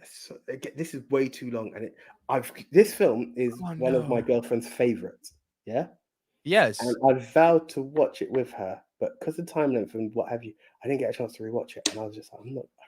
Listen, big man, mark this moment down because it's not often that your missus and I agree on film. It's her favorite, one of her favorites. It's there was a time when she was ill last year. Magic, this film. Like she was laid up at home for a bit last year, and no, she's not chronically ill. I know last week I'm like she's had a back problem. Now I'm like she was ill last year. No, she's not that bad. And we kept doing the beginning, but she like couldn't get further than that. And I'm like, I really need to see this film again, but I just haven't had a chance to because I promised her I will not touch this film until you were ready to watch it again. And yeah, we just didn't get a chance to. It's wonderful. But no, it's. I know the story of My Fair Lady. Like we've read Pygmalion, the classic, of course. And I was just like, I really a book that is about that thick and a movie that is like that big. Yeah, tell me about it. This movie got the Hobbit treatment a la Peter Jackson, I tell you, man. Because for a play that's not very long, wow, they put some meat on this. Yeah. I really love that. I just really love that. So I was watching this, and Anya came and she heard Audrey Hepburn singing Lovely, and it melted her too because she's seen it and she was like, oh, I forgot how good this is. I'm like, yeah, it really is that good. And I rewatched this the day after having watched Gentlemen Prefer Blondes, and I'm like, you got two icons. You got Marilyn Monroe and you got Audrey Hepburn. One's talented and one is Marilyn Monroe. That's honestly, let's be when honest, you watch these two movies after each other, Like, Bro, I know people lose their mind for Marilyn Monroe. And Andy, I've heard what you said. I'll scroll back up through the comments and watch the movies that you've recommended to me to maybe change my opinion on Monroe, while I maintain I really liked her in Some Like It Hot. Audrey Hepburn, man. I am a mark. I am an Audrey Hepburn mark. This is what I was going to put the pin on. I'm not the biggest fan of Breakfast at Tiffany's. However, and I said this when I've seen Roman Holiday for the first time, and I'll bring it back. There is something magnetizing about Audrey Hepburn. It literally magnetizing. It's star quality. It's the je ne sais quoi. It's what the French call je ne sais quoi. There was no way of explaining it, but there's something that just warms me seeing. You could call it attraction if you want, but I don't see it to that level. There is just something that warms me when I see Audrey Hepburn on the screen. Yes, exactly right. And her performances are it just seems something pure and innocent. It captures me in a way that I can't describe. There's something about her, and this is why it even hurts me even more, because I know that any time there's an Audrey Hepburn, as I said, Roman Holiday was the beginning, just watching the pure beginning of this film. I'm like, I love this woman. It just literally has that. It's what it does. I love everything about her. Although Rex Harrison wasn't really singing in this, it was more talking in staccato. He was still good. But, her lovely song, Just You Wait, Henry Higgins, wonderful as well. And then the thing, do you know what I really liked? Is that it was the seamlessness with the way this film transitioned between speech and song. It was effortless. And it's the beginning, that fucking opening with Henry Higgins. It is so brilliant the way they portray the character. It is masterful. It's the way she's I'm a good girl, I am, and he's like, will you speak English? And he breaks it down. It's like, we as English, we laugh at the Germans being German, we laugh at the Americans who speak our language but worse, and the French, they're an odd bunch, but you can rely on them to be French. And then we masquerade around as being Rule Britannia and English, but you've only got to put someone from Liverpool and Wales in the same room together and realize that one common language doth not unite. And it's like, my God, isn't that true? Yeah. Because considering how small the UK, specifically Great Britain, is as a nation, and considering it's supposed to be one common language, I can't understand people from Liverpool. I think it was Michael McIntyre. Now, I'm not a Michael McIntyre fan, right? Oh, I am. I like him a lot. There's something about him, and this is going to sound quite arrogant because I know my voice isn't but there's something about him that's just a bit too posh, and I just can't take it. But I think it was him. That Mr. Jordan. Take it. Good. Run with it. But there was something he'd done. I'm sure it was him who talked about how accents change throughout the UK. There's like, you could take somewhere like London, and it's like, then it gets into like a northern accent, then it goes back to another part. It goes back to quite an English accent. And the way he'd done it, whoever this comedian was, and I thought it was absolute gold. And it's true that just different regions of the UK it's a way. Well, here's the crazy thing: Manchester is further north than Liverpool. The Liverpool accent's more muddled than the Mancunian. Yeah. I'm not going to try and do a Liverpool, but it's just rough. Whereas you can probably understand. Pronounce your K's as H's with the Liverpool. Yeah. Like. Ugh. Sorry, I say ugh. That was really patronizing. I'm literally the poster child for what Henry Higgins was talking about. But no, okay, forgive me. I'm also a mark for the Great British Bake Off, and they had two Scousers on the show on this recent season. And one of the girls, I was like, this is not English. Anya actually said to him, this is true. Anya said, can we put the subtitles on? I was like, I don't think the subtitles are going to follow. And surely enough, the subtitles could not fucking keep up with what the Scouse lass was saying. The amount of words, I was like, well, I didn't understand her, but it definitely wasn't that. Do you know what I loved? I don't know if you remember this, right? I think it was the first NXT takeover we watched. I'm sorry to bring in wrestling because I don't want to deviate too much, but I always remember this. The Liverpudlian tag team won gold, and you're like, oh, congratulations to whoever the two gents are. I can't remember their names now. The first Careful. two Scousers to win gold without to hold gold without nicking it or something. Now you mix that with Liverpool accent. Liverpool must be the biggest unsubscription we've ever seen. Please stay subscribed and bring your friends along to listen to Movie Fans, guys. Francis Lalonde agrees. I love My Fair Lady, but the song seems secondary background to me, and why I didn't consider it in my musical list. Fair enough. Come on, Dover. Move your blooming ass, says Francis. I'm just plugging in my charger, but I'm listening. The rain in Spain falls mainly in the plain. And where does that blasted rain fall? In Spain, in Spain. So good, so good, so good, so good. Francis Lalonde says, totally agree about Hepburn, just brings that extra intangibility to her roles. Yes, perfectly said. AJ, what is your number 4?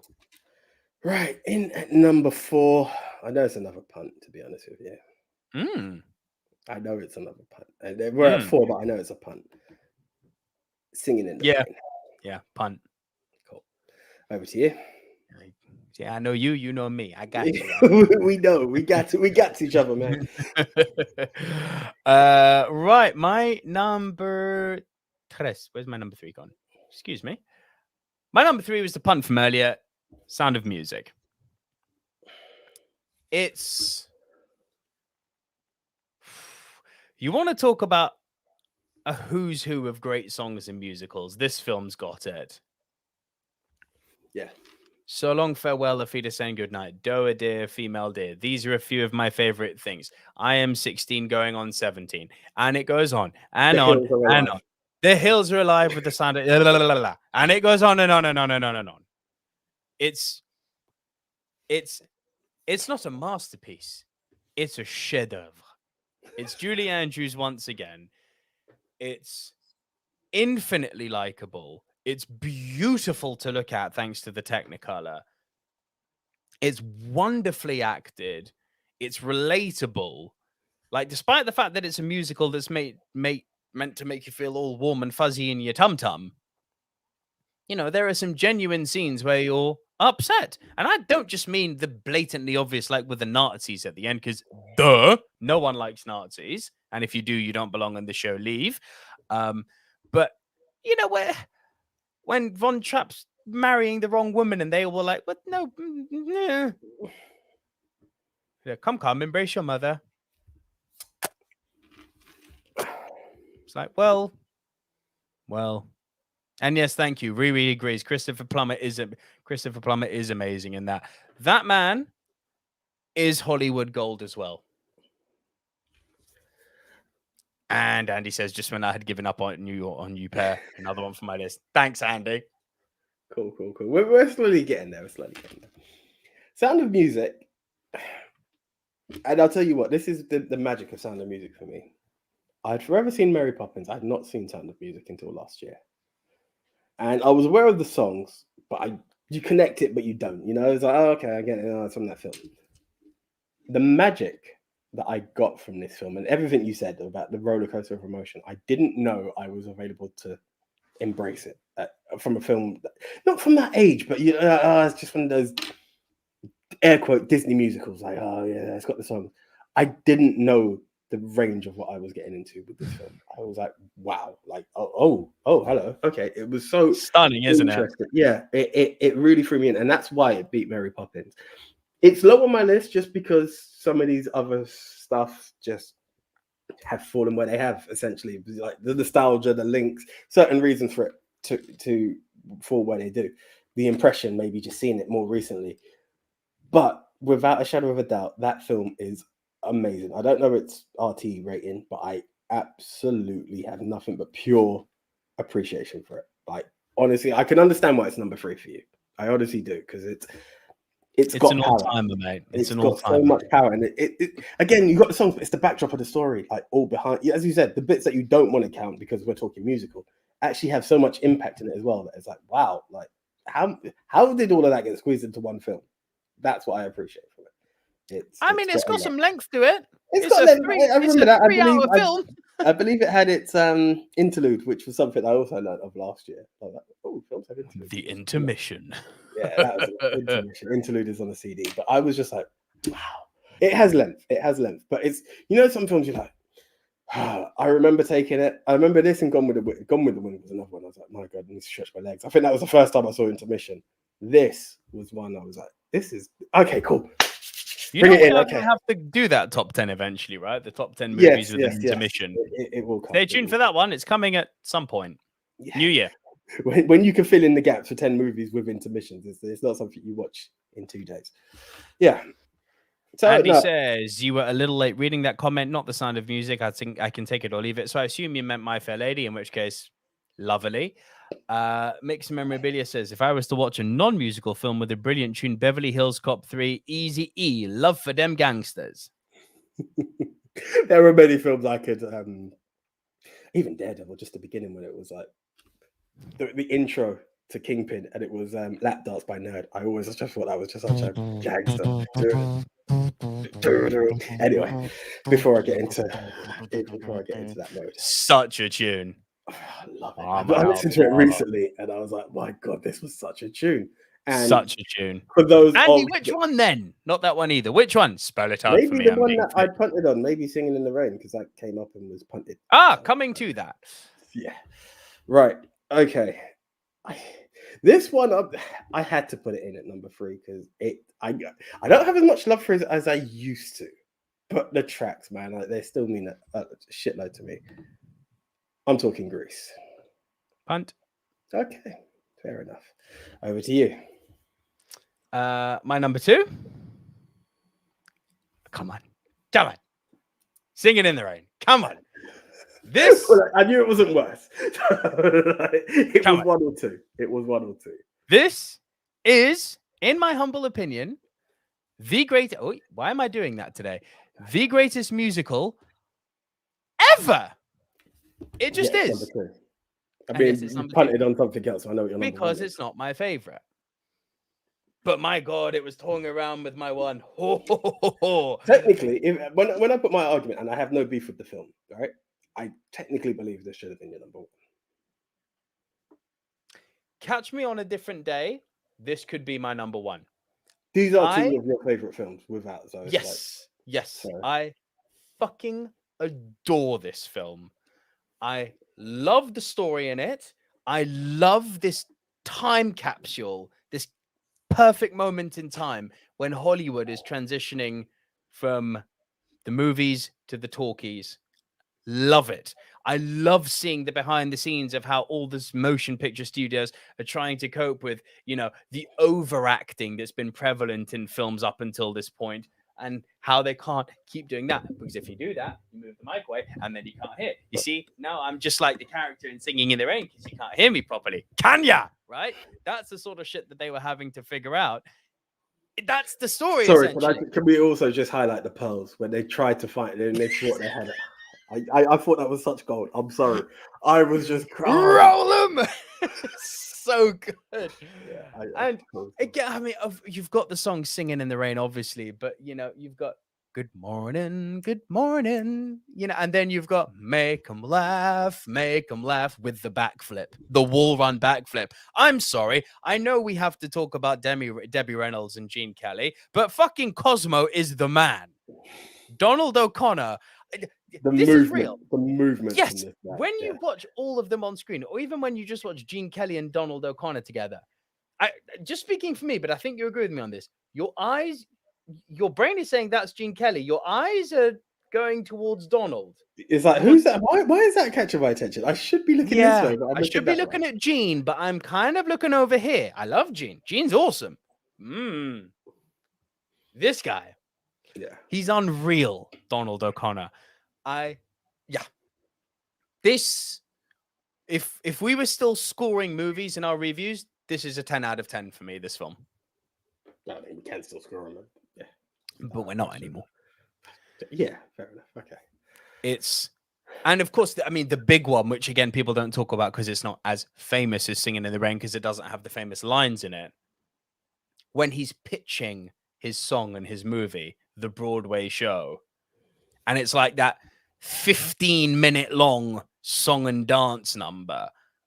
And it's just like, Watch it sober, then smoke some weed and watch it. Wow.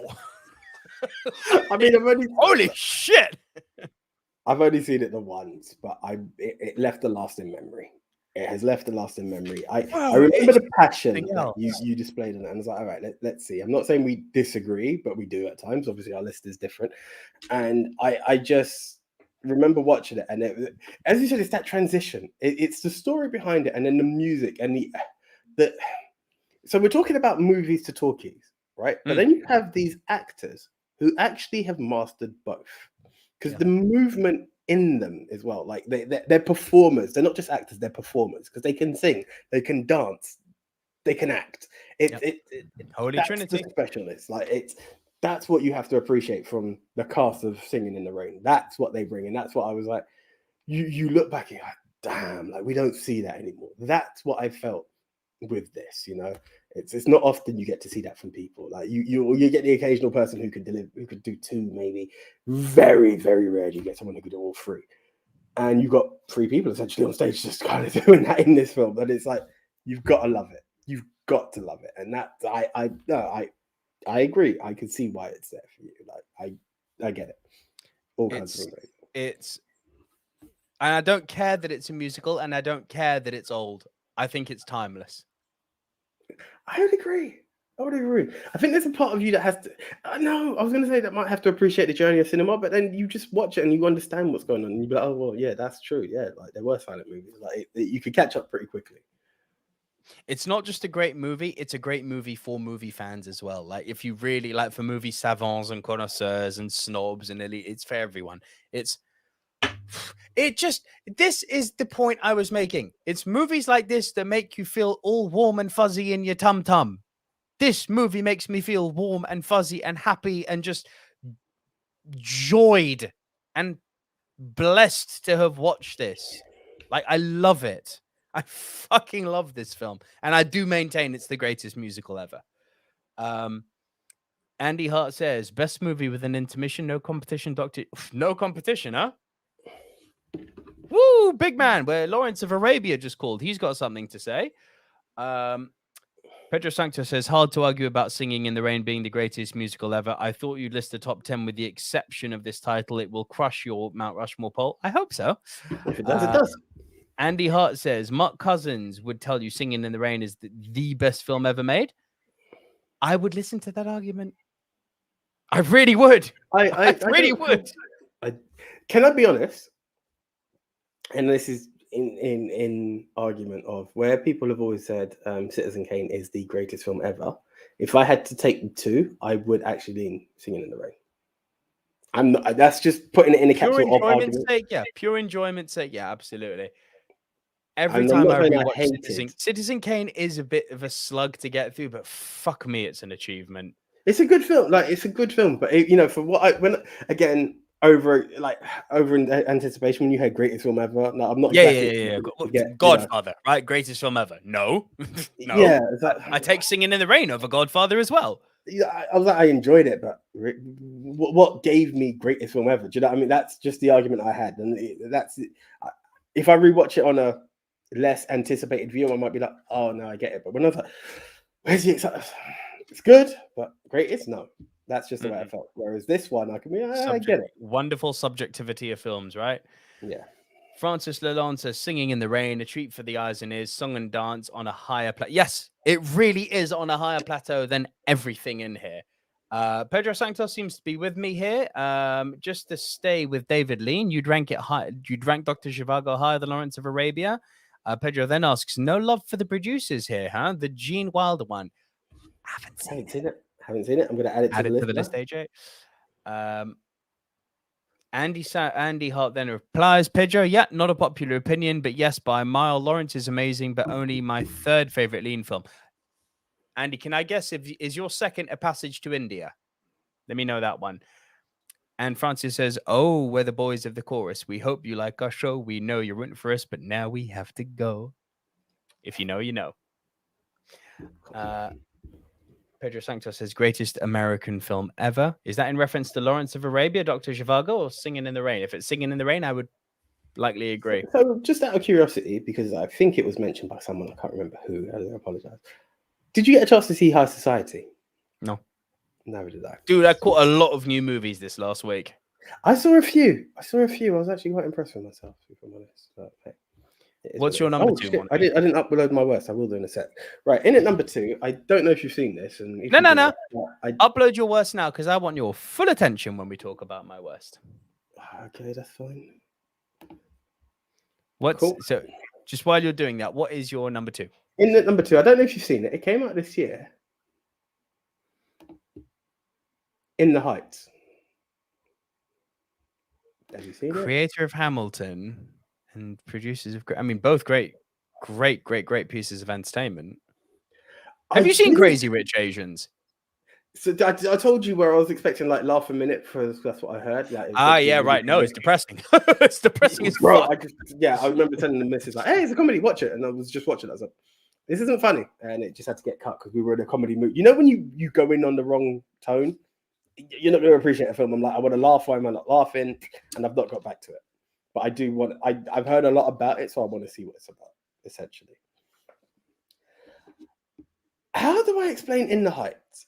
Tell me. Right, so it's literally people who live in Manhattan Heights of New York, and it's the Latin American side. So you've got your Dominican Republics, your Puerto Ricans, and I say that because those are the 2 countries I remember seeing. I don't want to like just quote Mexico because I don't remember seeing Mexico, and it's just their closeness in this town. Now, partially there's a part of me that thought it's too fairy tale.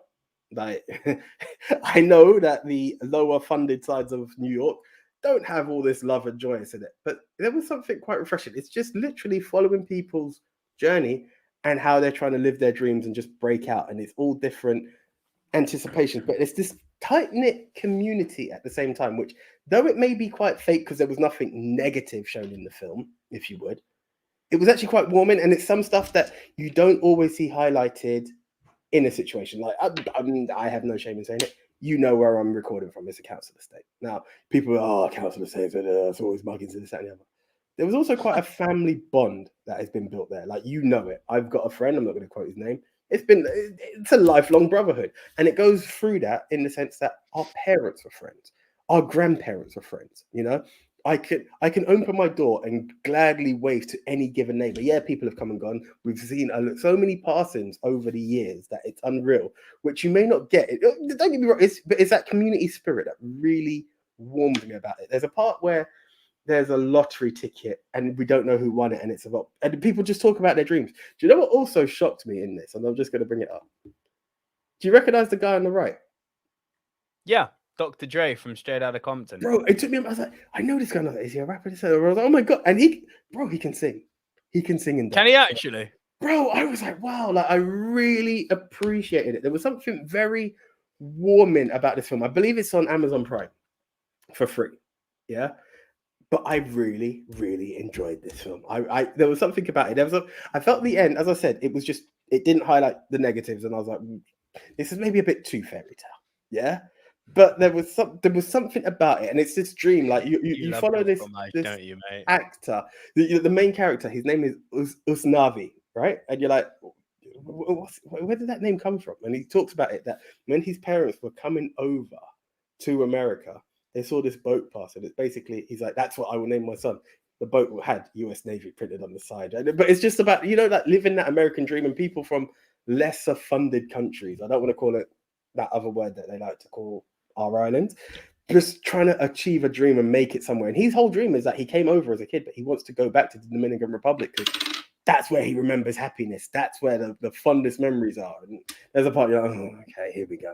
But I was actually really shocked by this. That kind of warmth that you probably mentioned from Singing in the Rain, or even your number one of Chasing the Dream or what have you. It kind of gave me that warmth as well, but in a fresh tone.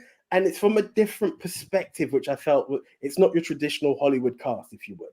You know where I'm going with this. I'm not going to be that on the nose about it, but I was like, this is cool. And it's not like all your famous actors out there. Like, even the actor there, what do we call him? Dr. Dre from Straight Outta Compton. Like, we don't know who the hell he is. Like, the other ones are like, one's from bloody Brooklyn Nine-Nine and someone from Orange is the New Black. Like, that's as big as it really gets. Actually, no. Is his name David? I can't remember. There's one other guy that you kind of recognize, but it was cool. I really enjoyed this film. I would recommend it. I'm not.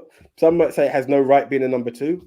I liked it. It warmed me in a way that I didn't expect. Made you feel all warm and fuzzy in your tum-tum. Bro, that's the one. That's what it's about. That's the one. Let me just go over a few comments quickly. Upload your worst while we're doing this if you want. It's done already. There'd be an argument here. There'd be an argument there for just to name one title, The Seven Samurai. That's in reference to what we were discussing: All American titles, Godfather, Citizen Kane, Singing in the Rain. Seven Samurai is definitely in the discussion for greatest film ever made. Most fucking definitely. Also, the intermission talk as well, but didn't want to bring that up as well. Now see Andy, Mr. Andy Hart, Dr. Zhivago, the greatest intermission film ever. I wasn't going to bring it up earlier, but I was like, I introduced you Kurosawa-san, right? And I'm sure that nice, good plug, AJ. Francis Lalonde says, I'm slowly realizing just how many recent musicals I haven't seen, and I love the next word, yet. Yeah. Very good. I love that. Andy Hart says, number 1, Dr. Zhivago. Number 2, Brief Encounter. Number 3, Lawrence of Arabia. Okay, you didn't have you on Passage to India. Very good. Pedro Sancto says, thanks for mentioning High Society, AJ. Amazing film. Bing Crosby, Sinatra, Grace Kelly, and Louis Armstrong in a musical version of the Philadelphia Story. Here's a funny one. I haven't seen the Philadelphia Story, and it's really funny this comes up now because my grandmother's been, because she knows I'm a massive movie buff, obviously. And she said to me, have you seen this wonderful movie called Philadelphia? And I went, the Tom Hanks AIDS movie. I mean, yeah, it's great, but I didn't think that would be your thing. She went, no, not the AIDS story. I love how you guys break it down. Like, yeah, I get it. Essentially, it is that, but yeah. How do you describe the Tom Hanks AIDS story without calling it the Tom Hanks AIDS story when you're dealing with someone who's not the most articulate movie fan? The homophobic law dismissal movie? Well, that's pretty broad. What other as opposed to the Tom Hanks AIDS movie? Kind of narrows it down. Name another film where we talked about a man who was dismissed from work because he was homosexual. Off the top of my head, I can't. Right, so it's not as narrow, it's not as broad as you made it out to be. But I'm just saying, bro. If you were to describe Philadelphia, we're going to have an argument here. No, we're not. If you were to describe Philadelphia to me, would you say man dismissed because of his? Would you say the Tom Hanks AIDS story? Denzel Washington movie. That's the way I would have broken it down. Okay, the Denzel Washington AIDS story, you racist motherfucker. Fine. No, I said the Tom Hanks and Denzel Washington. I didn't say the Denzel Washington AIDS movie. I said the Tom Hanks and Denzel Washington movie. Two of the biggest fucking powerhouses and Oscar achievers to grace a screen together, as opposed to the Tom Hanks AIDS movie. That's just the way I would say it. But hey, go with it. Okay. So she's been talking to me about the Philadelphia Story a lot recently. She's like, we need to watch it together. So it's really interesting that it's coming up right now. Frank Torres says, In the Heights was a cute movie, but it couldn't draw an audience. This comment I agree with. If Spielberg's West Side Story disappoints, then the genre could be in serious danger. Now, I agree with that. Even more so considering Spielberg, say it with me here, possibly the greatest director of all time, possibly. Opinions just, we've all got our own, but there's an argument to be made that Spielberg is the greatest director of all time. He needs a career revival because in the last few years, like I know it's crazy to say about the great Steven Spielberg, but lots of swing and a miss for that man. Bro, lots of swing and a miss. Spielberg of the 90s versus Spielberg of the noughties upwards. 80s and 90s, mate. Come on. Yeah. And 70s, for fuck's sake. Jaws. Yeah, this is it. So, yeah. It's two eras of Spielberg, I think, is the problem. Can I be honest, though? I agree. And I think we're in a different world when it comes to musicals, just while we're on this topic. I actually didn't really enjoy the first. Well, where we're at now, I'm guessing. You punted me, so I know where we're going with this. But I didn't enjoy West Side Story, the original. I really didn't. I broke it down when we done our films of an era. It hurt me. I heard a lot of talk about this film, and I just felt it was too artsy, and the way they talk about the sharks and the jets, it was a major disappointment to me. It started to ease on me. That's why it's not my worst. Spoiler. But I didn't think. Then maybe Spielberg can put some magic into it. This is what I'm hoping for. But do you know what I think is weird for musicals right now? And I get notifications, but I never open them. But I was able to read your headline. Yeah, and this is what I think of musicals. you have musical films such as everything we've listed, and then you get theatre productions that are displayed as films. So, for instance, you mentioned Hamilton. It's on Disney Plus, and I think that is actually the real future of musicals. I think it's just the stage play. I hope not. I don't agree with it, and I'll be honest with you. When I saw, can you hold that line? Hold that train of thought, because it's something that it's a very valid point that I will be discussing during my number one. But hold on to that thought, because it is going to be relating to something I say. You'll know it when I say it. Andy Hart says, High Society isn't terrible, but it's musical remake of the Philadelphia Story, which is a far better film. Looking forward to watching In the Heights film. Francis Lalonde says, Bridge on the River Kwai. For a David Lean movie, that actually should be in the top 3. But again, Andy's list is Andy's list. We all have our own preferences. Biff the Hobbit says, did I miss The Greatest Showman yet? Biff the Hobbit, I can't speak for AJ. I love that film. I'm a defender of it. It's good. It's really good. But not good enough to make my top 10, I'm afraid, Biffa. Mixed Memorabilia says, Higher Learning film. Pedro Sancto says, I agree with Nico in this Philadelphia Karen Tom Hanks AIDS movie. Oh, come on. That is so wrong. Mixed Memorabilia says, Kurosawa fans will disagree, maybe. I feel it's all art. Yes, it is all art. Francis Lalonde said, Francis Lalonde said, Spielberg's believing his own press a bit too much, in my opinion, rather than simply being, yeah. I'd go with that. And then Pedro Santos, Spielberg in the 2000s, Munich, The Post, Lincoln, Bridge of Spies, Catch Me If You Can. People shut me up. I really love it. I love when I get shut down by people. Yeah, but no. Early noughties, he was decent, and yet Bridge of Spies was a kind of Spielberg's also done some duds in the noughties, and all of those. I'm not saying it's all been fails, but just picture these films were out and they were advertised as Catch Me If You Can, Bridge of Spies, The Post. He also did The Terminal. He also did the BFG. You know what I'm saying? Now look at these films. They're great. Look at these films. These are great. Go back to the 90s, 70s, and 80s. But what I'm saying is, these films came out and they are what they are. I didn't even know he'd done The Terminal. Do you think there was a chance we knew Steven Spielberg wasn't behind Jaws, wasn't behind Jurassic Park? Like it meant something to hear the new Spielberg movie was out. Yep. I don't get that resonance now. So nope. You get that with Nolan. Films. You get that with Nolan now. You still get that with Scorsese, but people aren't rushing out to see the. No, you get it. You get it. You know it's a Scorsese film, but I can't promise that they're all good. Is what I'm saying. You know what I'm saying? But you knew you were not gonna miss. Even though I believe Close Encounter of the Third Kind is a xylophone movie, it's not anything exciting. But you hate that movie, don't you? I love it. It's one of those things that you hear it, and when I'm watching these aliens, and it sounded like the freaking clangers, like do do do do do, ding ding ding. I was like, what the frick? I was like, allow it. No, stop it. Also, Andy, I just want to ask you, I just want to ask a question because I did have to check this. Are you a big fan of Brief Encounter? You know, like how you talked about Gentlemen Prefer Blonde? I kind of felt that. I felt the representation of women in Brief Encounter. Like, I remember this was meant to sound like a heartwarming film, and I was just like, yeah. I saw it as a top 3 there listed for you. It's not a musical, but I was just like, really want to know your thoughts of what makes that film magical for you. Having watched it last year, I was like, ooh. Fair enough. I love Close Encounters, but I would need to rewatch it with what you just said. That was Close Encounters, but then there was Brief Encounters. That was something else. I'd need to rewatch it. And Pedro actually doubles down on that. Close. You said rewatch. Okay. Pedro Sancto says, absolutely, he did Indiana Jones 4. There you go. This is what I'm saying. Indiana Jones 4, BFG, The Terminal. I actually like The Terminal, but it's not great. Like, yeah. Of a Spielberg standard, it's not great. It's an enjoyable film based on the truth. So, hey, but it wasn't, amazing. It's not going to be in the Tom Hanks top 10. Mixed Memorabilia says, Schindler's List, masterpiece. Jurassic Park, masterpiece. Jaws, masterpiece. Jewel, masterpiece. Spielberg is the fucking king, all right? No one's dissing Spielberg here. But what we're saying is, Schindler's List being a prime example, that came before. But what we're saying is what's come after, despite there being some good, like Munich, Catch Me If You Can, he does need a bit of a career revival. He needs to create that buzz where when a Spielberg movie comes out, people go, holy shit, it's a Spielberg movie. Because Ready Player One did not set the world on fire. This is the thing. We're just looking for that moment.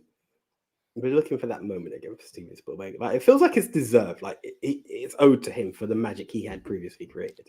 Now, AJ, Frank Torres has something to say here. I'd like you to read the comment, and I'd like you to say if I should answer or not, or if we have time. Go.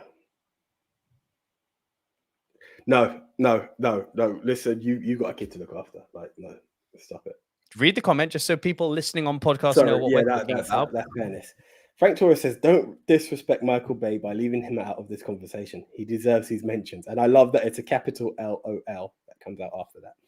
I would just encourage anyone to go and watch Nico's review of Transformers the last night and then come back and we can discuss. This actually opens up something that I want to know how much time you have. And I'm heading into a Christmas period as an event manager, so this might be a bit crazy. Do you see these random throwaway comments that we are famous for tangents? We don't tangent as much because we try to keep it concise. I think. But you know what he said then? Don't. Pain and gain, man. Please, Frank. We don't have the time. But I'm open to that. You know, I've always talked about the multi-dude, where it's like we just discuss with people. Maybe when we have these little tangents, just make a note and we could just have a. Can I just ask one question, Frank? Just because you may not have heard me say my long rant about the disrespect that Michael Bay shows for real dead people in Pain and Gain. So those people who were murdered in Pain and Gain, ha ha ha, funny story, Michael Bay, ha ha, like people die, except it was real people dying. Imagine it was one of your friends or relatives and someone was making a comedy about someone you loved dying. He's a cunt. He's an absolute cunt. Anyway. So going back to my idea, we could take these topics and just discuss it. If you have like a 3-hour one evening, we could just take a multi-dude episode. Just take these discussions. Free reign. There's no punting. There's no nothing. We just take a topic. We let it flow. Look out. Cool. Yeah. Topic of the first video, why Michael Bay is a cunt. Well, we could do that. I think there was also like the Oscar debate or the Alec Baldwin one. Like it, you know, these ones that have gone wild. There's the Ridley Scott one I started on Twitter recently. Woohoo! I would love to. Right, okay. This is one that I didn't get to read due to the fear of cheating, which I don't do. So, Granddad Ridley's got a bit insane, but it's fine. Right, AJ, my worst, it might surprise you. First time I've seen this film, as you probably know from previous silver screen iterations. Yep, never seen it. I've said this. Yep, said this to you many a time, and it's always shocked you. We spoke about this, and anyway, maybe now it's just my. No. You've always said to me that, but you know the songs, don't you? And it's like, of course I do, because the songs are super famous, and that kind of speaks volumes for why it's such a noted musical, because everyone knows the songs, even when they haven't seen it. It's like everyone knows what Darth Vader looks like, what a lightsaber is, even if they haven't seen Star Wars, right? It's really, really big iconography. But my worst, don't hate me, guys. I saw this for the first time, and I think it is the biggest, tremendous barrel of monkey spunk that I have seen for a very long time. Grease. This. I'm actually not offended, man. This film sucks. Why is this loved? So I feel, I have to let you hit it, but I've said it before. Go. Yeah, I feel like I've said it before, and I just want to say it from someone who loved the film, a defense. But I'll let you tear it apart, and then I'll just put the defense out. I think it was Andy Hart who said this earlier. If not, I apologize. Drop your comment down below who it was. Someone said earlier, what I don't like in musicals is when, for no reason, they break into song. So Grease does that. Something I think is synonymous with musicals, doesn't have to be, but Singing in the Rain, Sound of Music to a degree, there's an element of dance that goes along with musicals. Oh my God, the dancing shit in this is so bad. Like, tell me more. All Travolta is doing is gyrating, doing that. Grease lightning, go Grease lightning. There's no choreography. It's dead. They're not dancing. If this was a fucking hip hop music track, they'd be twerking. That was the lack of ingenuity and choreography. It's dead. And the whole, oh my God, They're fucking unlikable, ham-fisted, over-the-top characters. Awful. And, oh, my little slumber of love. Oh, my God, we're at the same school. Hey, Danny. Hey, how you? Hey, baby, you know how it is. We just rock and roll. What's happened to you, Danny? He's literally not said anything wrong. The only words that just came out of his mouth is, hey, we just chillin' with bit of rock and roll. He didn't say anything wrong. Why did she have a fucking little meltdown? Because he starts off as Sandy, followed by hey. Like you could see the demeanor character. Yeah. He switched. That switch did not merit that reaction. And now you know what they call the full circle. No, because he follows up with, you know how it is, baby, rocking and rolling one night stroll. He literally plays down the entire romance section. Please. No, he did. Rocking and rolling and one night strolling. What happened to you? Please. Bro, he literally was all over her on holiday and just shut it down as just, yeah, there's a summer fling. What do you want? Piss off.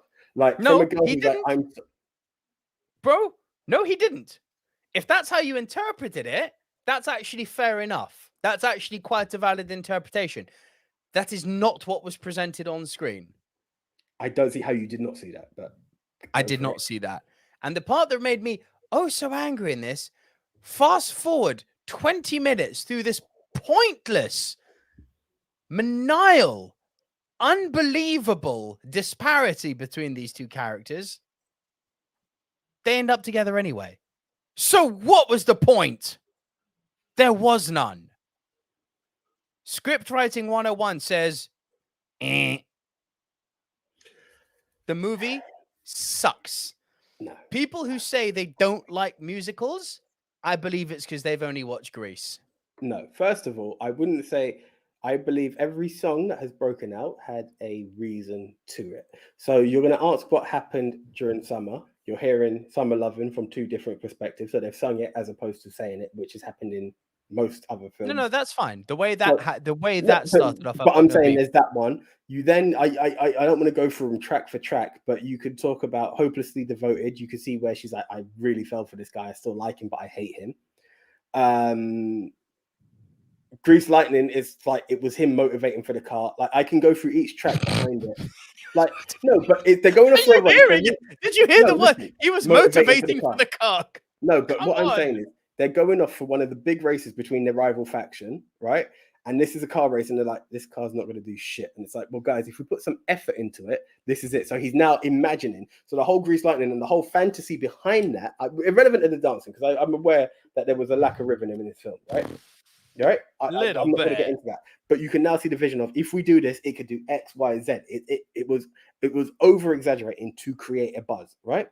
The whole situation. Now, I am a big fan of Grease, hence why it's there, and all the tracks are there. That's why it's so high for me. I rewatched Grease last year, and I've said it before on pod. Where I thought the T-Birds were cool, I realized Danny was a dick. Absolute twat.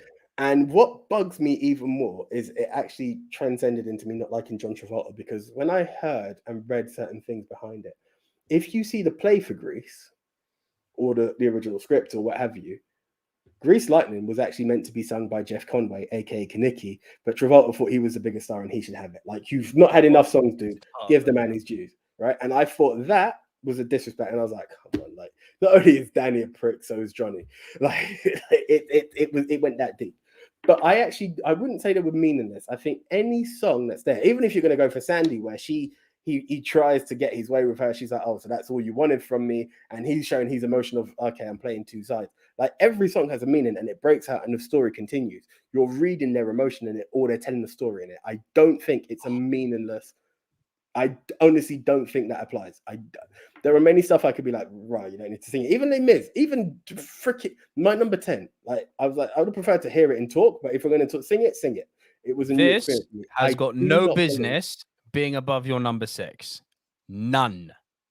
Bro, I grew up on it, and as I said, I just believe it brings it. This is the film I watched, and I've watched it countless times. There was a point I knew Grease word for word.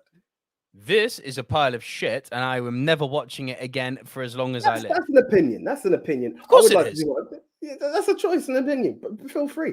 But I think it's unwarranted hate. I would like to bring the comments up. I haven't even hit them yet. I want to know if people agree or disagree. I don't think No. People do not agree with me. I'm on a very, very small island here. It's a weird island. There's no way you can say the songs have no relevance when they are in tune to either. I didn't say the songs have got no relevance. I said the way that they went from song to speech and back and forth, it didn't flow nicely. How? But I don't know how. It's like it's very hard to quantify when something doesn't resonate with you. I'm trying to see what you wanted it to do for it to make sense. Okay, I see what you're getting at. It's very, very difficult to describe when something has riled you as much as this riled me. I didn't find the characters likable, therefore I found it hard to follow I found it hard to care and follow with the life that they were going through. I didn't find it believable for a moment. Therefore, when they started breaking out in song, with the exception of the opening number, which I don't have an issue with, the flow was unnatural, completely unnatural to me. When you're watching Singing in the Rain, when you're watching your number 6, my number 1, obviously, when you're watching The Sound of Music, it's seamless. Even a throwaway song in The Sound of Music, I'm 16 going on 17, it doesn't just break out into from nowhere. It's very natural the way that the song starts. Very natural. My number 1 is a perfect example of how a song goes naturally and a speech goes naturally into song. This is so ham-fisted and forced, and I don't think so. I honestly don't think. I don't see it. I understand the characters, and I appreciate that I watched it in an era where just wearing a leather jacket made you cool. I get it. Yeah, and I've seen it all before. Of course, bro, you're fucking 30-something. Like, I'm watching this as a 12-year-old when in an era where that was cool. You don't even see the freaking Fonz on TV anymore. So there's no, but you get where I'm going with this, right? Yeah. There's this huge generational change in what's happened. And even for me, looking back, this is where I was like, before Danny Zuko was the man, I'm like, what the frick? Then you start looking at the other T-Birds and it's like, I can kind of see why you guys, with the highest respect to everyone in Greece, I can kind of see why there was no careers from half of the cast after it. Like, the talent was marginal, if that. And that's me being very complimentary. Bro, I get it. But the star factor that was there in Olivia Newton-John, possibly Jeff Conway, definitely John Travolta, right? Like, it was the magnetism of having everyone else was a backdrop. I get that, right? It was they were a backdrop in this star-studded cast, and this is why the film sold out for ages. Like, it's the way media was consumed. In a woken era, obviously, I don't know what I would have thought about Grease if I'd seen Grease for the first time now. But maybe because I can't relate to them, it'd be like, oh, here we go. Here comes another song. I actually, from someone who's watched it, even now, I watched it a few months back with my aunt. And obviously we were laughing at what we thought was the greatest musical. Or what we thought was the greatest music. Don't do that. It was actually clearing my granddad's stuff at the time. But don't make me that guy. But yeah, like you can laugh at somebody acting and like, oh my god, yeah. But it still had that magic that was Grease. And there's no magic. There is no magic in this film. No, it's not. It's forced. I'm sorry. We're not going to agree on this, and that's fine. I adamantly disagree. I'm just going to leave it at that because it's pointless. But I just really feel you're missing it. I just feel you're missing it. I think I see it, and I think I don't like what's being presented to me. It's like you don't like fish, right? Yeah. Okay. I could serve you the most succulent piece of hamachi sashimi. It doesn't matter how good it is. You do not like fish.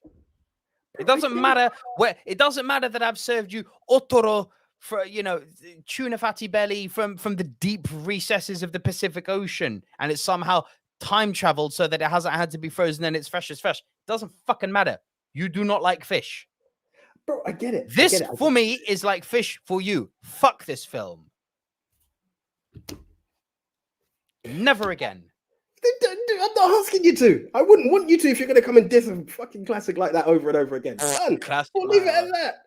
It's just a weird view. Can we read the comments, please? Because we can. John Miller says, "Geez, hating on Grease. Ouch."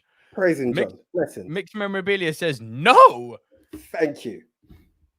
Pedro Sancto says, "I enjoyed Grease, but I truly appreciate that kind of rant over a film. passionate. Hashtag passion. However, no one agreed when we said the PASHUN. same thing over Shaun of the Dead, but I appreciate it because that film deserved it. Andy Hart said, "Yep, that was me, and Grease is very guilty of it." Yes, Andy, thank you. Francis Lalonde says, Saturday Night Fever. Yeah, all Grease Lightning is a poor man's Saturday Night Fever. I couldn't get into Saturday Night Fever, but you can get into Grease. I did. Stop. Whatever. Riri Thomas says, wouldn't say it's the worst, but have to say the acting at times was like GCSE drama acting. Yeah, fucking terrible. Thank you. Francis Lalonde says, totally agree with Pedro Santos about passionate rants, and then goes on to say, tell me more, tell me more. Does he have a car? No, but he's a cunt. Frank Torres says, I didn't feel anything during Grease, but goodness, the following spans generations. Daughters, mothers, and granddaughters all adore the film. It is impossible to escape. That's why I said I recognize the cult, the iconography. I opened the whole thing by saying I recognize. I actually felt like you read that wrong. Can I be honest? I'm sorry. I felt like you said I didn't feel anything during Grease, but good. Like it was. I didn't feel anything during Grease. Frank is saying he didn't move him either. He did. But goodness, nothing but goodness. Read it properly, dude.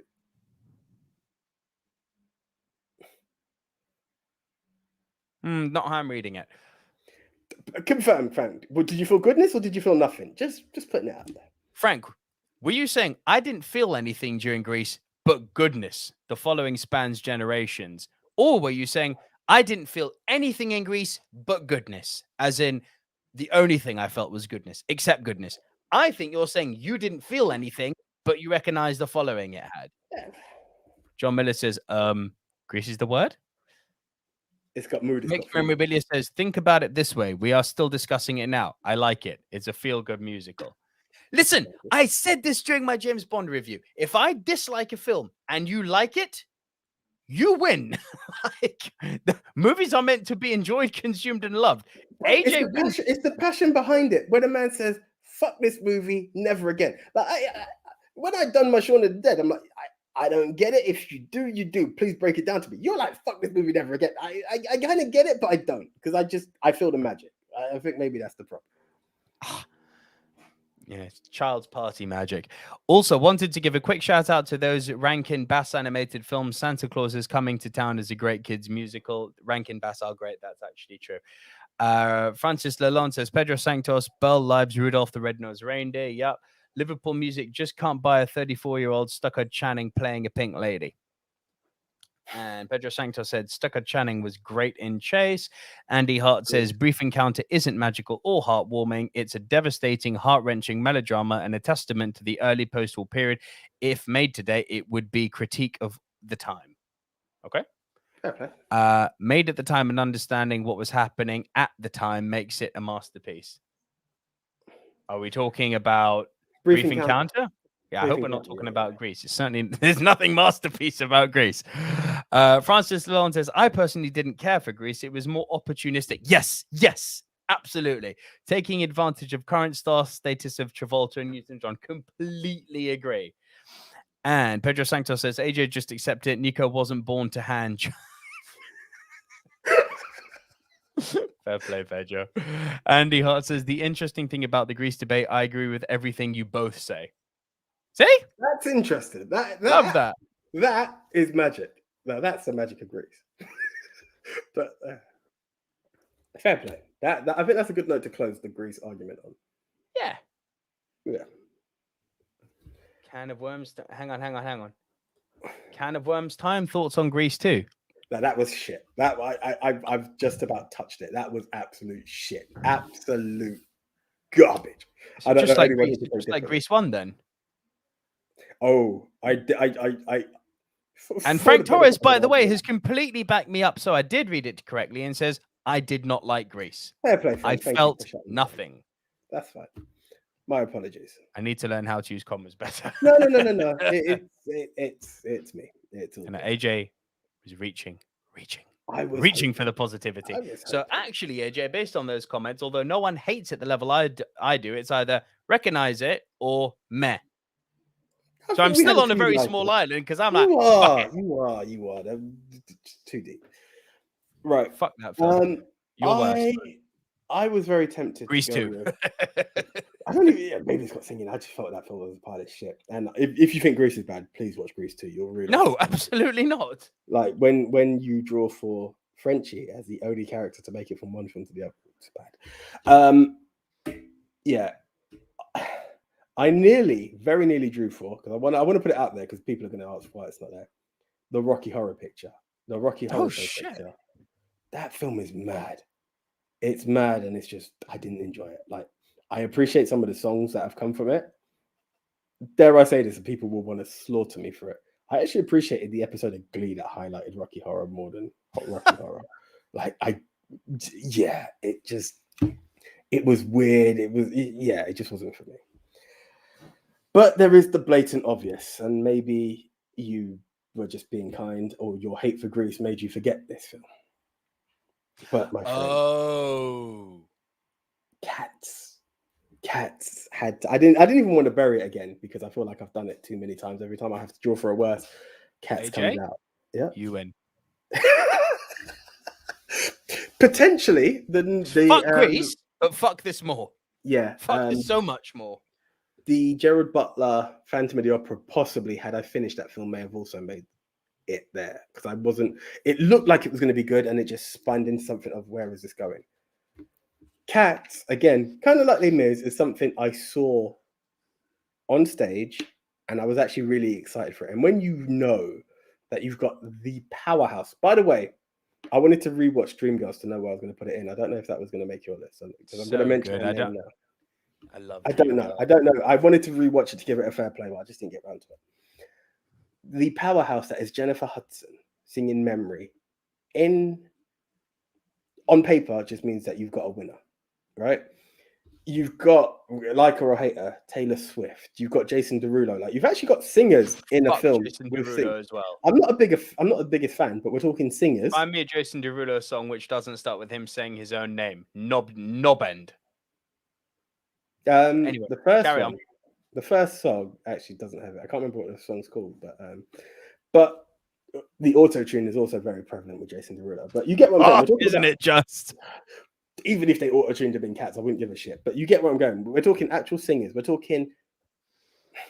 I'm going to breathe to say this because you're expecting quality. Dame Judi Dench. Sir Ian McKellen. Right. Do you get where we're going with this, right? So you've got singers, you've got stellar British actors, right? Even Mr. TV himself, Idris Elba. That's another Mr. TV, my guy knows it's Mr. TV because he's not a movie star. Yeah. Then we've got, is it Matt Lucas? It is Matt Lucas, isn't it? And Rebel Wilson. No, it's James Corden. It's not Matt Lucas. James Corden. I mean, they're all fucking interchangeable, aren't they? There's going to be a film with all three of them, and I'm not really going to. And it's all going to be the same joke. Hey, self-deprecating fat humor. Ha ha ha! Look at us, we're the chubs. Like, allow it. And this is from a big guy, right? So I'm not body shaming. I'm a big guy myself, right? But like, you get some bits that are like box ticking, but then you look at the power behind it. A classical stage production, great actors, singers, like it all mixes in together, and the comedic lot. It should have been a success. I have never walked out of a film. I've said it before. I fight to stay awake. I need to literally buy Red Bulls to stay awake in the cinema because I need it for my focus. It's somewhat of a condition. I'm trying to get diagnosed. My girlfriend never falls asleep in a film. She was asleep, wakes up and looks at me and says, "Shall we leave?" And my arms, for the first time ever in the cinema, touched the armrest. And I'm like, no, I have not, and I will not leave a film. You know this, I allow myself one a year. Yeah, I was never closer than with this film. And when I take the dynamics behind it, because if you look at Rocky Horror, okay, they both got classical songs, yeah? Time Warp and Toucher and whatever you want to take from Rocky Horror. But it didn't have, yes, you've got some actors who are famous. I'm not going to dispute that. But when you look at that combination, that is what Cats had, right? We're not talking something Richard O'Brien wrote and he's never done anything great since. If you're a fan of the rest of his musicals, good for you. I haven't had the time to embrace them. But they're not of the caliber of what you're mixing with Cats, right? Absolute utter failure. It is awful. It is truly awful. That's the only way I could break it I down. never liked the play ever. I didn't mind it. Do you know what it is? Memory has always captured me, if I'm honest. Memory is a great song. There's no and doubt. I think that's what it was. I appreciated theatre, maybe because. But Memory doesn't need to be associated. Okay, associated is the wrong word. Memory didn't need to be anything to do with the fucking cats going to kitty I get it. heaven. The whole thing's a bit weird. But you know what? I might enjoy Cats because it was a cool day trip. Do you know what I mean? We were like, I remember. I appreciated it more. But I've always loved Memory. But yeah, the story itself is a bit weak. And where you've got something like Les Mis, which gives meat to the bone, this one was like, well, we're just gonna mock it. We're just gonna copy it. And if you lost, you lost. Like, good luck. And it was. I just felt it's okay because genital cats. Genital. Honestly, the only thing that I thought was good about that movie is Taylor Swift singing for Idris Elba's character. I thought she brought McCavity. Yeah, she was actually all right in it. She was good. I think Jennifer Hudson overstrained it on Memory that it bored me and wound me up. I was like, what are you doing? You've got so much power. You're Jennifer Hudson, for fuck's sake. Yeah, why are you doing this? Why are you doing this? You're upsetting me and you shouldn't be. Like, on paper, Jennifer Hudson's going to be singing Memory. That should have been it. Like, Oscar bait right there. Yeah. Razzie bait. Like, literally. Run over. Nah, Ron heard. Andy Hart says, you saw Cats? Yeah, both of us, but only one of them saw it. Okay, so I'm gonna go even one worse because I know Nico. Yeah. Story. Do it. I had a choice between Star Wars and Cats. Very early on in the relationship, the girlfriend, who was the one who got the free tickets as well, goes, oh no, let's see the musical. I don't want to see the sci-fi film. Well, I know you're going to say it's fantasy, please. We're just talking in a world of someone seeing spaceships and sabers, bro. Just leave it at that. From an outer perspective, let's not go. Yeah. I'm shutting up. Carry on. And I was like, all right, let's do it. And again, appreciation for the musical. I didn't hate the musical, the stage fit. Ooh, I saw it in the cinema. I'm one of the very few who did. And my God, was it bad. My God. Mixed Memorabilia says, I've got Grease 2 in the DVD collection. Of course you've got Grease 2 in your DVD collection. Mixed Memorabilia, there are certain what do you not have? Mixed Memorabilia, I have Catwoman in my DVD collection. I have Elektra in my DVD collection. You have the Phantom. Yeah, I do. Shit, I do. You've got that tops them all, mate. You've got the Phantom. I don't have Howard the Duck, but yeah. But you're collecting. I'd still say that's higher than the Phantom. Billy Zane in Pit in Purple Neoprene. I'm sorry. But yeah, I actually have the Phantom on DVD. Yeah. Andy Hart comes in with a great comment here. Am I showing my age? Who the fuck is Jason Derulo? He's riding solo. I'm riding solo. I can't think of another song. 1 o'clock, 2 o'clock, 3 o'clock, 4. Ayo, me said ayo. Not the original before people get that. Come and we don't wanna go home. That one, that's Jason Derulo. What you say? That's the first song. That one he doesn't say. Jason Derulo. He does at the end. Oh, fuck's sake. All right, cool. I love it how you felt like. Pedro Sancto says, you guys didn't go for any of those musicals in that transition era for the genre, the post-50s, such as Cabaret, Nashville, A Woman is a Woman, Umbrellas of Cherbourg. Okay, so Les Parapluies de Cherbourg with Catherine Deneuve, I actually have ready to play. I didn't have time to watch it, but I was ready to watch that one.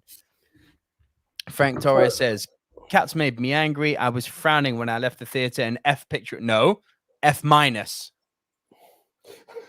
So going back to, bear with me a second. Just want to go back to, who was it? Who you got? Who was it? Someone who just said, you guys, Pedro Santos. I just want to say that I agree that we haven't seen those. The problem is when you realize that just a trailer shows you, oh, West Side Story is coming out. Let's link it to our podcast. 7 days ain't enough. No. And that's even after discussion. Like, I would love to tick the boxes. I really would. But we only have 7 days or less between each podcast, and we always try and get as many new movies in as we can. Yeah, and on top It's of that, we hard, have guys. this isn't the career. This is the side hustle. Oh, this is just fun. This is the So, side hustle. So this is done when the daughter and the wife are asleep and I'm watching on my phone at night. You know, we do it because we love film and we like talking with you guys about film, but it's hard to see everything. Trust me, this is with a 48-hour work week, and I appreciate you probably do more, Nico. This is the downloading it and watching it on the tube and in between on the lunch break. This is after we're marathoning Good Girls on Netflix and trying to do something because it's another musical or another this, another it's. Francis Lalonde says, never saw Cats, but the horror stories I've heard about the CGI. Ew. Biff of the Hobbit says, Cats got Rebel Wilson eating dancing cockroaches. What the fuck? That right there just sums it all up, isn't it? Like, if literally. there's anything else to tell you, like, yeah. Pedro Sancto says, The Phantom with Billy Zane. Yes, AJ's got that shit on DVD. And Andy says, I would have chosen any Star Wars, even Revenge of the Sith, over Cats. Andy knows Revenge of the Sith is the worst Star Wars movie. My guy. Andy, she's absolutely amazing. I'm not sure who we're referring to there. Andy Hart then says The Phantom isn't that bad. Yes, it is. I have to rewatch it. I just bought the DVD. I remember watching it like when it first came on Sky Movies. I'm like on a superhero movie quest because, hey, 3 things are true in life. And I was like, yeah. Frank Torres agrees with me. Jason Derulo could never be the Masked Singer. Why? Because he says his name before every song. Who am I? Jason Derulo. Frank does say credit to Twitter, so if there is someone out there who's like, that's my joke, he did credit Twitter. And Pedro Sancto says, agree with you, Adrian, 7 days. This is almost like a weird version of a book club, but with so many titles every week, not judging on not seeing, just thought it could. Yeah. Do you know what? Thank you. Yeah. I was saying, so my girlfriend was watching Book Club. No, take it back. She was watching Good Girls on Netflix. And she was talking about Book Club. And she's like, but who would just like join up and just talk about a book? And I was like, you do know this is essentially what my podcast is like. I'm like, but it's not just the one book. It's like many titles in one go. It's you know, like there are people in Book Club who are like, oh, I didn't finish it and still try to chat shit. This is what we're doing. And I've gone past the stages and I'd put my hand up to it. There were days where I was like, oh, that film. Yeah, absolutely amazing. Now I'll just be like, I haven't seen it. Hands up, honesty. There are too many good people on this thing for me to lie to you guys. Not that Nico's not a good guy, but it was just like, hey, I saw. This has turned into a much longer episode than I thought with our rants. Let's deal with our number ones, then deal with the Rushmore, right? So the same way as I got hate for Grease being my worst, I imagine I'm going to get hate from some people for this being my best. I'd like to also go on the record and say, please bear in mind what I said. I believe my number 2 is the greatest musical of all time. My number 1, though. sorry. I have to just put this tangent up. The comment come up already by Andy, and I just think it's just gold. Yeah. Sorry, Pedro did say disagree with episode 3 being the worst Star Wars. I didn't like it either. But Andy is absolutely gold. Yeah. Back to my original question. Who the fuck is Jason Derulo? And you were singing Harry Belafonte. I told you. I told you that day everything was going to come back to haunt. Andy, for copyright reasons, I can't play his stuff, right? This video will just get pulled down instantly. Just please, whether it's like, we got a big Spotify there, just put in like one Jason Derulo song and yeah, you'll find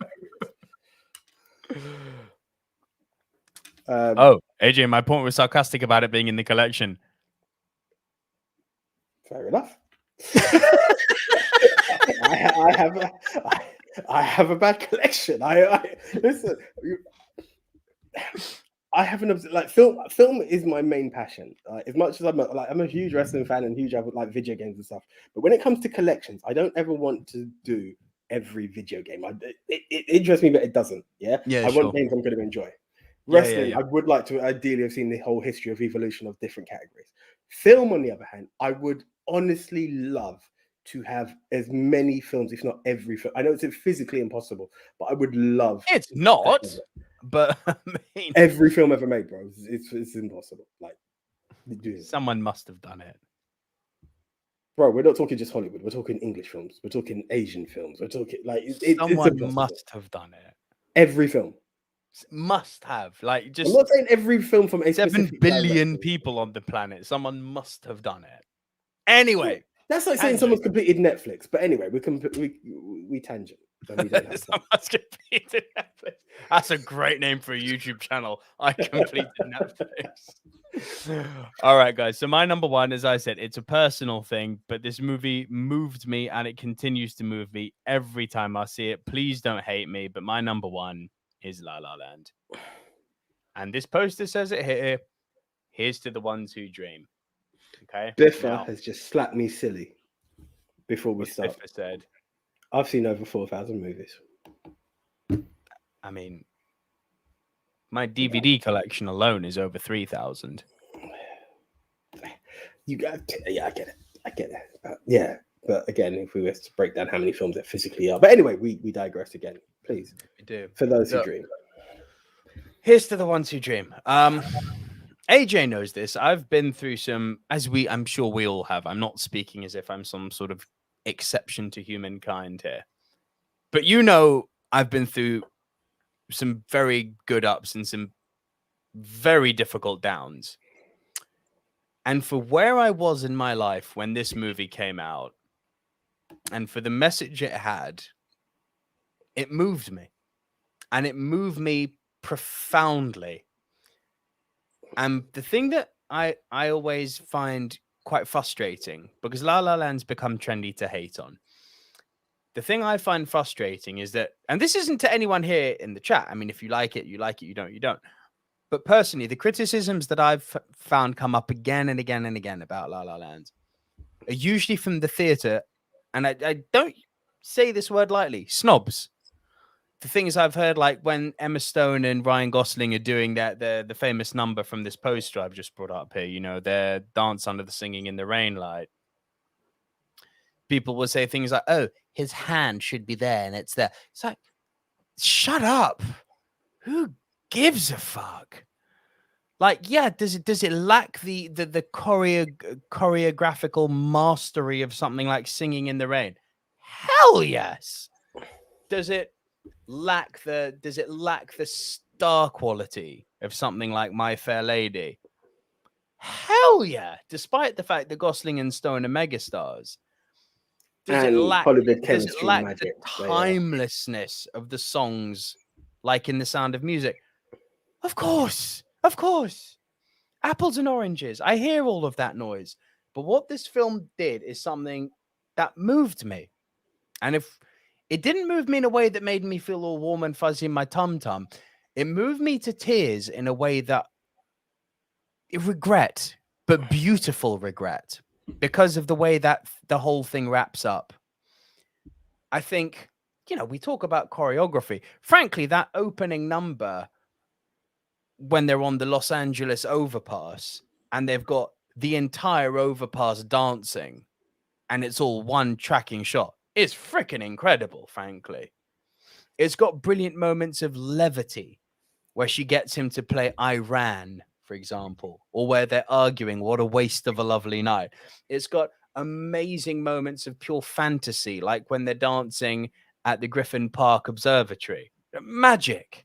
I mean, that's a fucking throwback to Rebel Without a Cause. It's got moments of utter grief, like when they break up. And that's, the key point in the movie, isn't it? Where he chooses his career over her. And he tries to make up for it, by getting her that audition.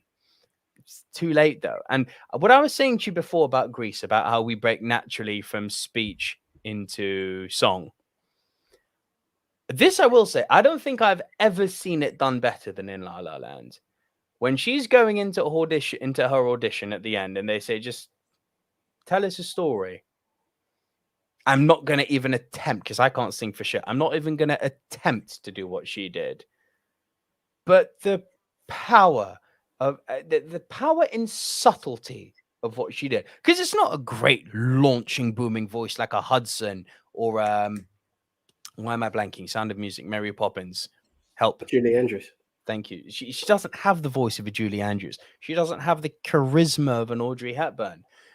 But what she does, and there's a lot of other things that play than Emma Stone here, is suck you into this moment. You are sharing this emotional moment in time with her where she is talking, and she goes from talking gradually into singing, into full-on singing, where she's talking about she captured a feeling, sky with no ceiling. It's fucking gorgeous. And then the fact that the last 10 minutes of the film, oh man, where she actually goes and she finds that club that he wanted to set up called Seb's. But I wouldn't even So say she finds it, but it lands upon it. Yeah. And it's such a beautiful way of capturing it. What if they'd just gone to that dinner they were meant to go to? No, they decided to turn off the road and they just land at Seb's. And it's that beautiful thing that two human beings share when they're staring at each other. They know what their truth is and the rest of the world doesn't matter around them. It's just the two of them, despite the fact that she's married with kids, despite the fact that he's got his own life. The two of them lock eyes and the whole of their life plays out to City of Stars playing it. The whole life plays out what could have been.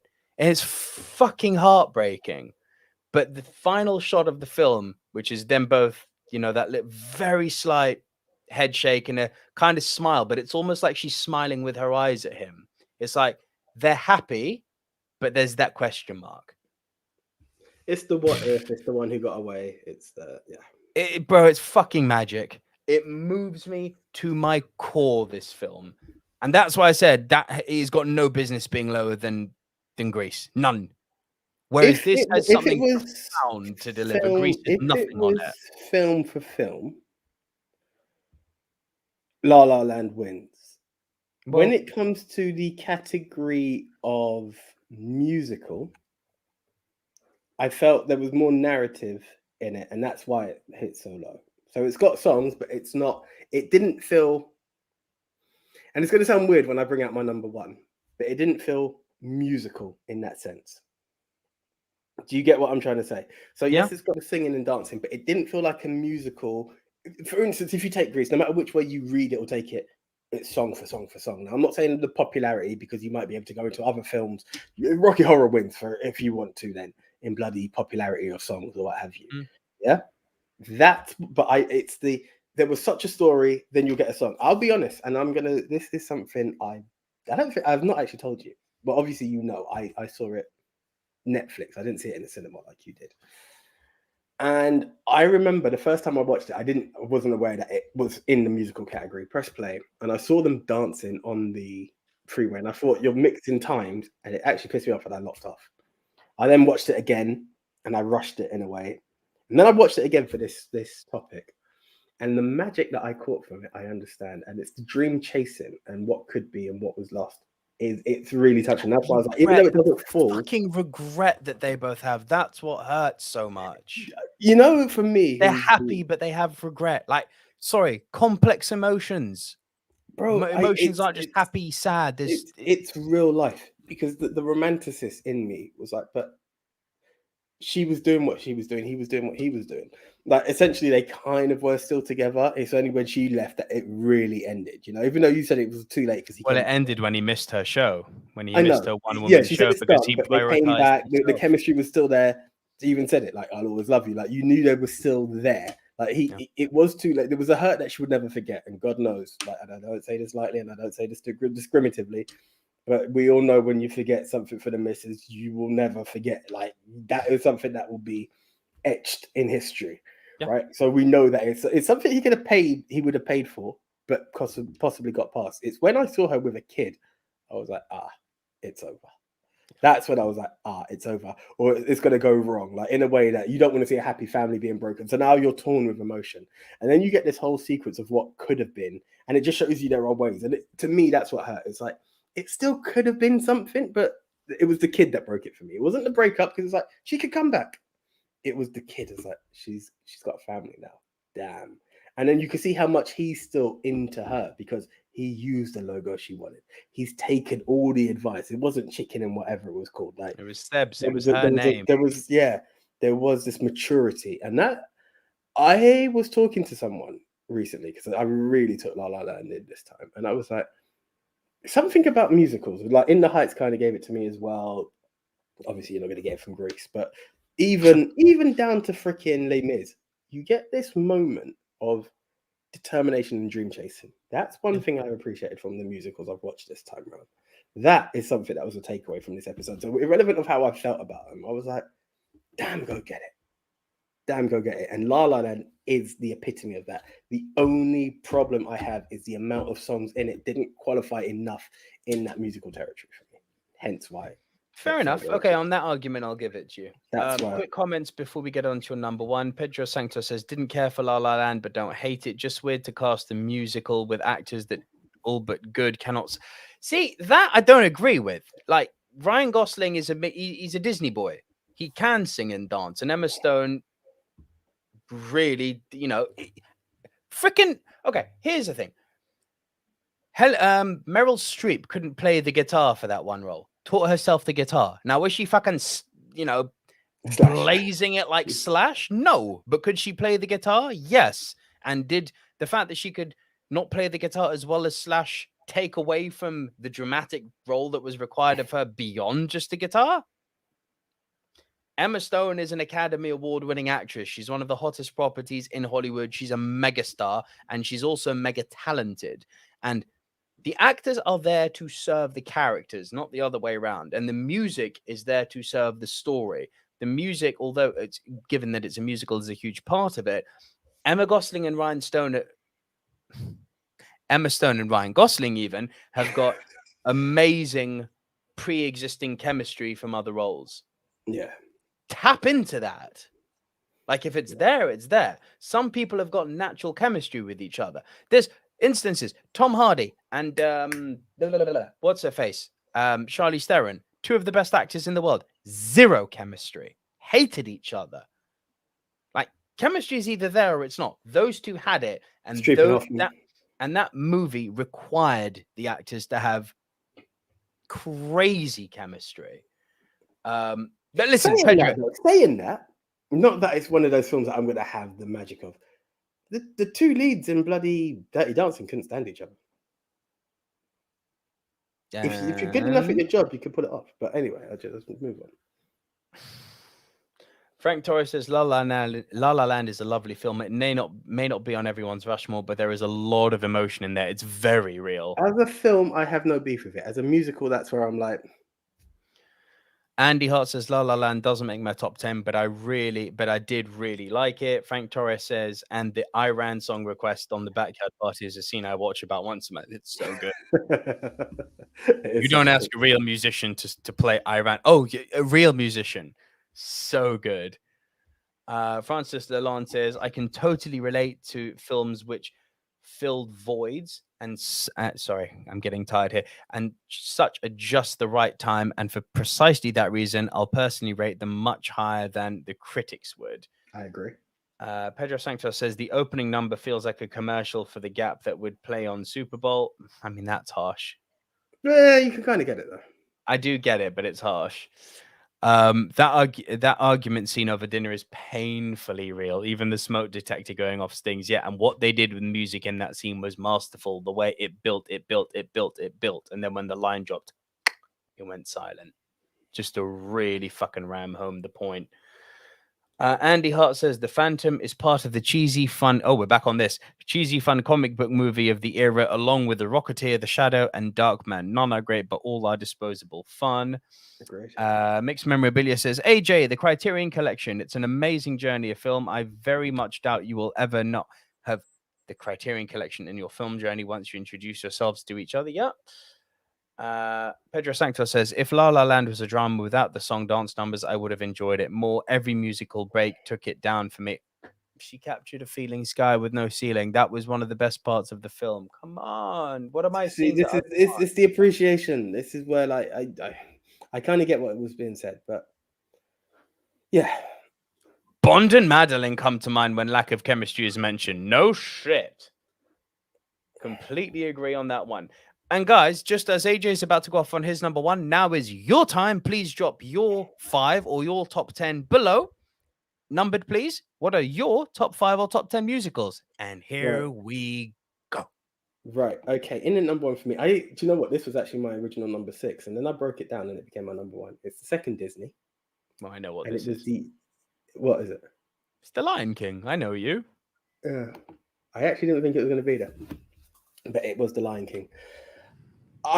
When it came down to actual musicals, I thought of the range of emotion that you get in every song, right? Just the the culture clash. If you think of the African beat that kicks it off to set the tone in the beginning, then it kicks into Circle of Life. Then you have In the Air Tonight, Can't Wait to Be King, Hakuna Matata. Like I could name every track, but the more I'm looking at it, thank you. Like it's all of these elements that you've got the fear of terror, you've got the overexcitement of joy, the emotional parts. And I was just, honestly, I didn't think it was going to be this high.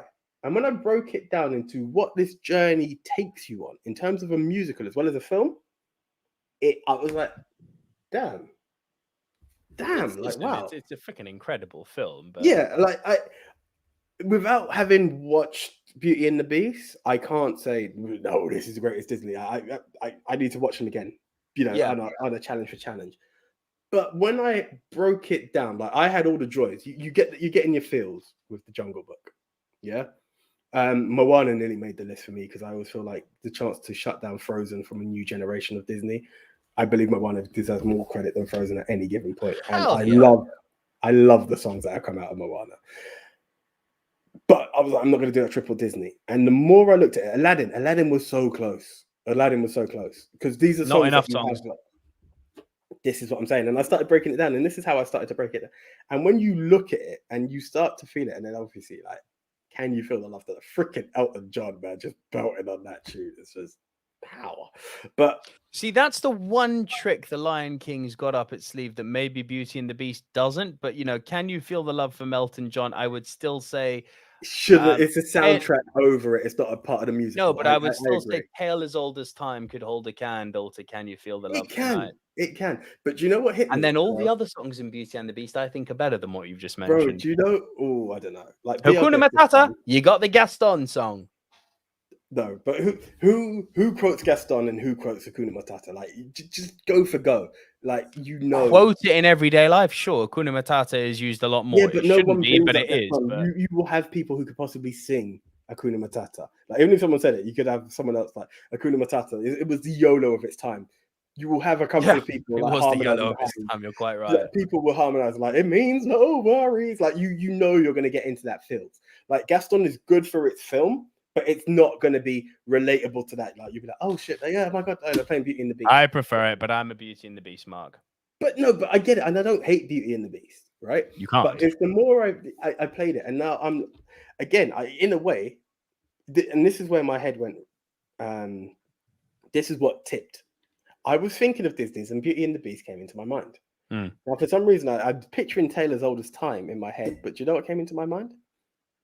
Can You Feel the Love Tonight? I'm like, oh shit, that's Lion King. Like, the more I'm looking at different songs, I'm pinpointing it back to Lion King. I'm like, this is a freaking masterpiece. It wasn't intended to be my number one, but the more I thought of it, this film has bangers up different levels of emotion. And I was like, yeah, no, it deserves its credit. And it became my number one. Let me read off a few of the comments quickly. And then we're going to have to break into the Rushmore, simply because I can hear the young one crying. She's just woken up, so that's just limited my my remaining time. Let's go through this. John Miller's top 10. 1, Once, 2, Sweeney Todd, 3, Showboat, 4, Walk the Line. Walk the Line's a great shout. 5, Quadrophenia, kind of musical. 6, Little Shop of Horrors. 7, Grease. 8, Control. I needed to see Little Shop of Horrors again. I do need to be honest with that. It's an old school classic for me, but not seen it. 7, Grease, and 9, Grease. We've got Grease in there twice, John Miller. You must really like that movie. 10, Purple Rain. Couldn't get into Purple Rain. And what is Once? Is that Once is in a full name? Yeah, is that film? I've taken a picture. I need to. Francis Lalonde says 10, South Park, Bigger, Longer, and Uncut. That was so close to making my list. It was that or Wizard of Oz. It was one or the other. 9, The Sound of Music. 8, Cabaret. 7, Scrooge. 6, South Pacific. 5, Singing in the Rain. Okay. 4, The Rocky Horror Picture Show. 3, The Muppet Movie. Nice. 2, The Wizard of Oz. 1, West Side Story. I didn't like West Side Story, man. Couldn't get into it. All different. We're all different. Andy Hart says, number 10, On the Town. 9, Gentlemen Prefer Blondes. 8, Moulin Rouge. 7, Sing Street's a fucking great shout. Sing Street's fantastic. 6, Once. 5, The Wizard of Oz. 4, Tommy. 3, Singing in the Rain. 2, The Blues Brothers. I cannot get into The Blues Brothers. 1, Cabaret. Then we've got, I think that's it. Frank Torres says 5 Moulin Rouge, 4 La La Land, 3 Singing in the Rain, 2 Mary Poppins, 1 Sound of Music. Nice. Very, very nice choices. And then Pedro Santos says, there's a type of musical that I kept out of my list. Titles such as Control, The Commitments, The Coal Miner's Daughter, Ray, basically biopics of real. Yeah, Ray could be turning up on another one, that another top 10 that we'll be doing very soon. But yeah, so that's your top 10s. That's our top 10s. Let's make this Rushmore. Singing in the Rain needs to be on there. Yeah, that I have no beef with. That would be stupid to have a beef with it. Sorry, here we go. This is where we go to this part of where it gets a bit interesting for me. So Sound of Music.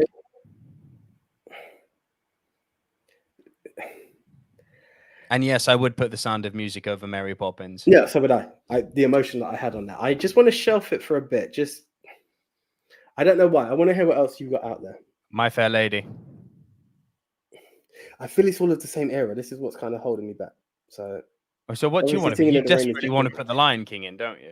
I don't have a beef. Look, we're going to have one animation, and I believe Lion King will trump Lion King on Twitter will trump Beauty and the Beast. Right. So that part I have no beef with. So, okay, I'll put Lion King in. So let's get shelf that too, because we could also, Wizard of Oz maybe should be in there. We're talking the quintessential diverse, right? I just feel like we're in a point where we're going to be like, we both of us kind of drew a blank. Pedro Santos has got jokes and says Grease. No. But here we go. No. I actually want to. You hate it, yeah, but it's one of the biggest musicals going. No, it's a pile of shit. I actually feel you owe me based on your Shaun of the Dead. I believe this is one of the biggest musicals that has ever been produced, and to just dismiss it because of your dislike for it would be remiss. I actually feel like if you look at actual box office numbers for Grease. Box office is not a reflection of quality. Don't go there. Otherwise, Transformers is the greatest film ever made. Fair enough. I'm not going to go there exactly. Even down to Rotten Tomatoes, who you will appreciate, it's a 76%. It's not exactly hated. I don't think you could deny the recognition of what Grease is. Irrelevant. You even said it when you said, I'm opening up to I'm being on the island here. I don't.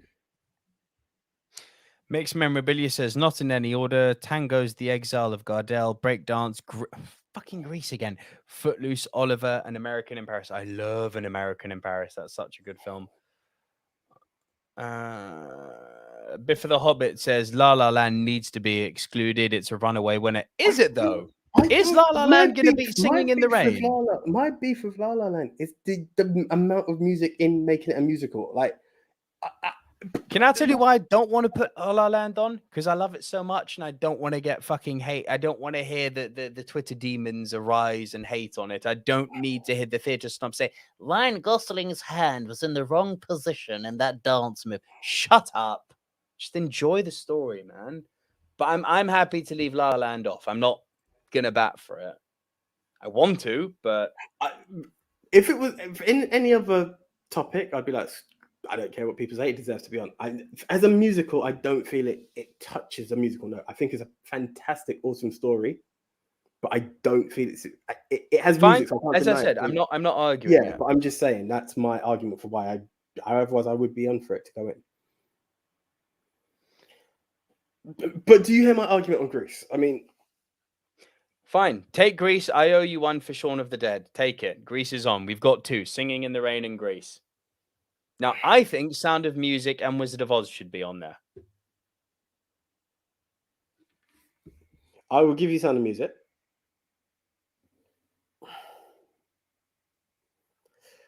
Are we really taking any, even if we put Beauty and the Beast back into this category just for now, just for this argument? Because The Lion King wins. The Lion King wins. But then there we go. We've just answered our own question of what should really go in there for a real battle.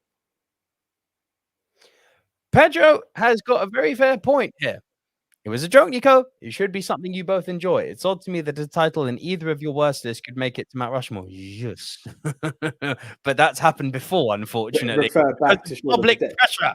Everyone was like, Shaun of the Dead, Shaun of the Dead. And we put Shaun of the Dead in the zombie movie and it fucking won. Because here's the thing, Pedro. Our top 10 list, when you guys interact with us, this is our feelings. The Rushmore is about you guys. So we pick these 4 based on what we think is going to do well popularly. And we need you guys here in the comments with us to tell us you're wrong. This isn't what the public are thinking. This is the way people are going to lean. Because I may now say put La La, like, who was it? It was Biff of the Hobbit just now who said La La Land needs to be excluded because it's a runaway winner. See, I don't think it would be. I think Singing in the Rain would be the runaway winner because it's become trendy to hate on La La Land. But Biff of the Hobbit is like, nah, leave it off, man. So that's all right. It's weird because when I Andy says you can't put Grease on the list, it may win. But this is also in that same part of like under the Shaun of the Dead rule. Now, it's weird because I feel like I'm on an island. As much as you're on the island for the level of hate, I feel like I'm on the island for the appreciation of Grease. And this is where it's funny. Like I want it in because to me, instantly, when I think musical, this was my first musical experience as a film, right? And I've enjoyed it and I've watched it numerous times, borderline countless. Sarcasm aside, Andy says My Fair Lady will get destroyed. I fear it will do. So I'm happy to leave that off. Mixed Memorabilia then says, is West Side Story in? Didn't make either of our top 10. So on that basis, we're going to leave it off. Mixed Memorabilia says Grease has to be in. It's in. It's in. It's in. Biffa says Singing in the Rain is too old to win this poll. That's interesting. But we're in a world where one of the most influential films in cinema, being Seven Samurai, has destroyed stuff. 12 Angry Men has destroyed stuff. Yeah. Can we use the argument of too old when both of those films? No, we can't. You're quite right. That's valid. That's valid.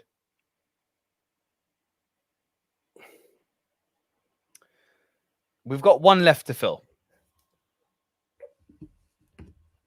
So for me, it's a toss-up between The Wizard of Oz and The Lion King. I actually feel like we're moving through generations if we put Lion King in as well. Like there was nothing, even though it's old, there was nothing newer if we go with Wizard of Oz. We are just going all-time old. Like Singing in the Rain is what, 60s? Grease is 70s. I want to say 50s. Singing it may in the well Rain. be, which I hope it is, because then it means we haven't got 2 from the 60s. Yeah, Singing in the Rain. How dare I think it was 60s? How stupid of me. I was thinking of Sound of Music. So we've got 50s, 60s is Sound of Music, if I'm not mistaken, 1965. 1970s has got Grease. Let's touch with something from the 90s. Yeah, but then Wizard of Oz is 30s. True. So it's just the other end of the scale.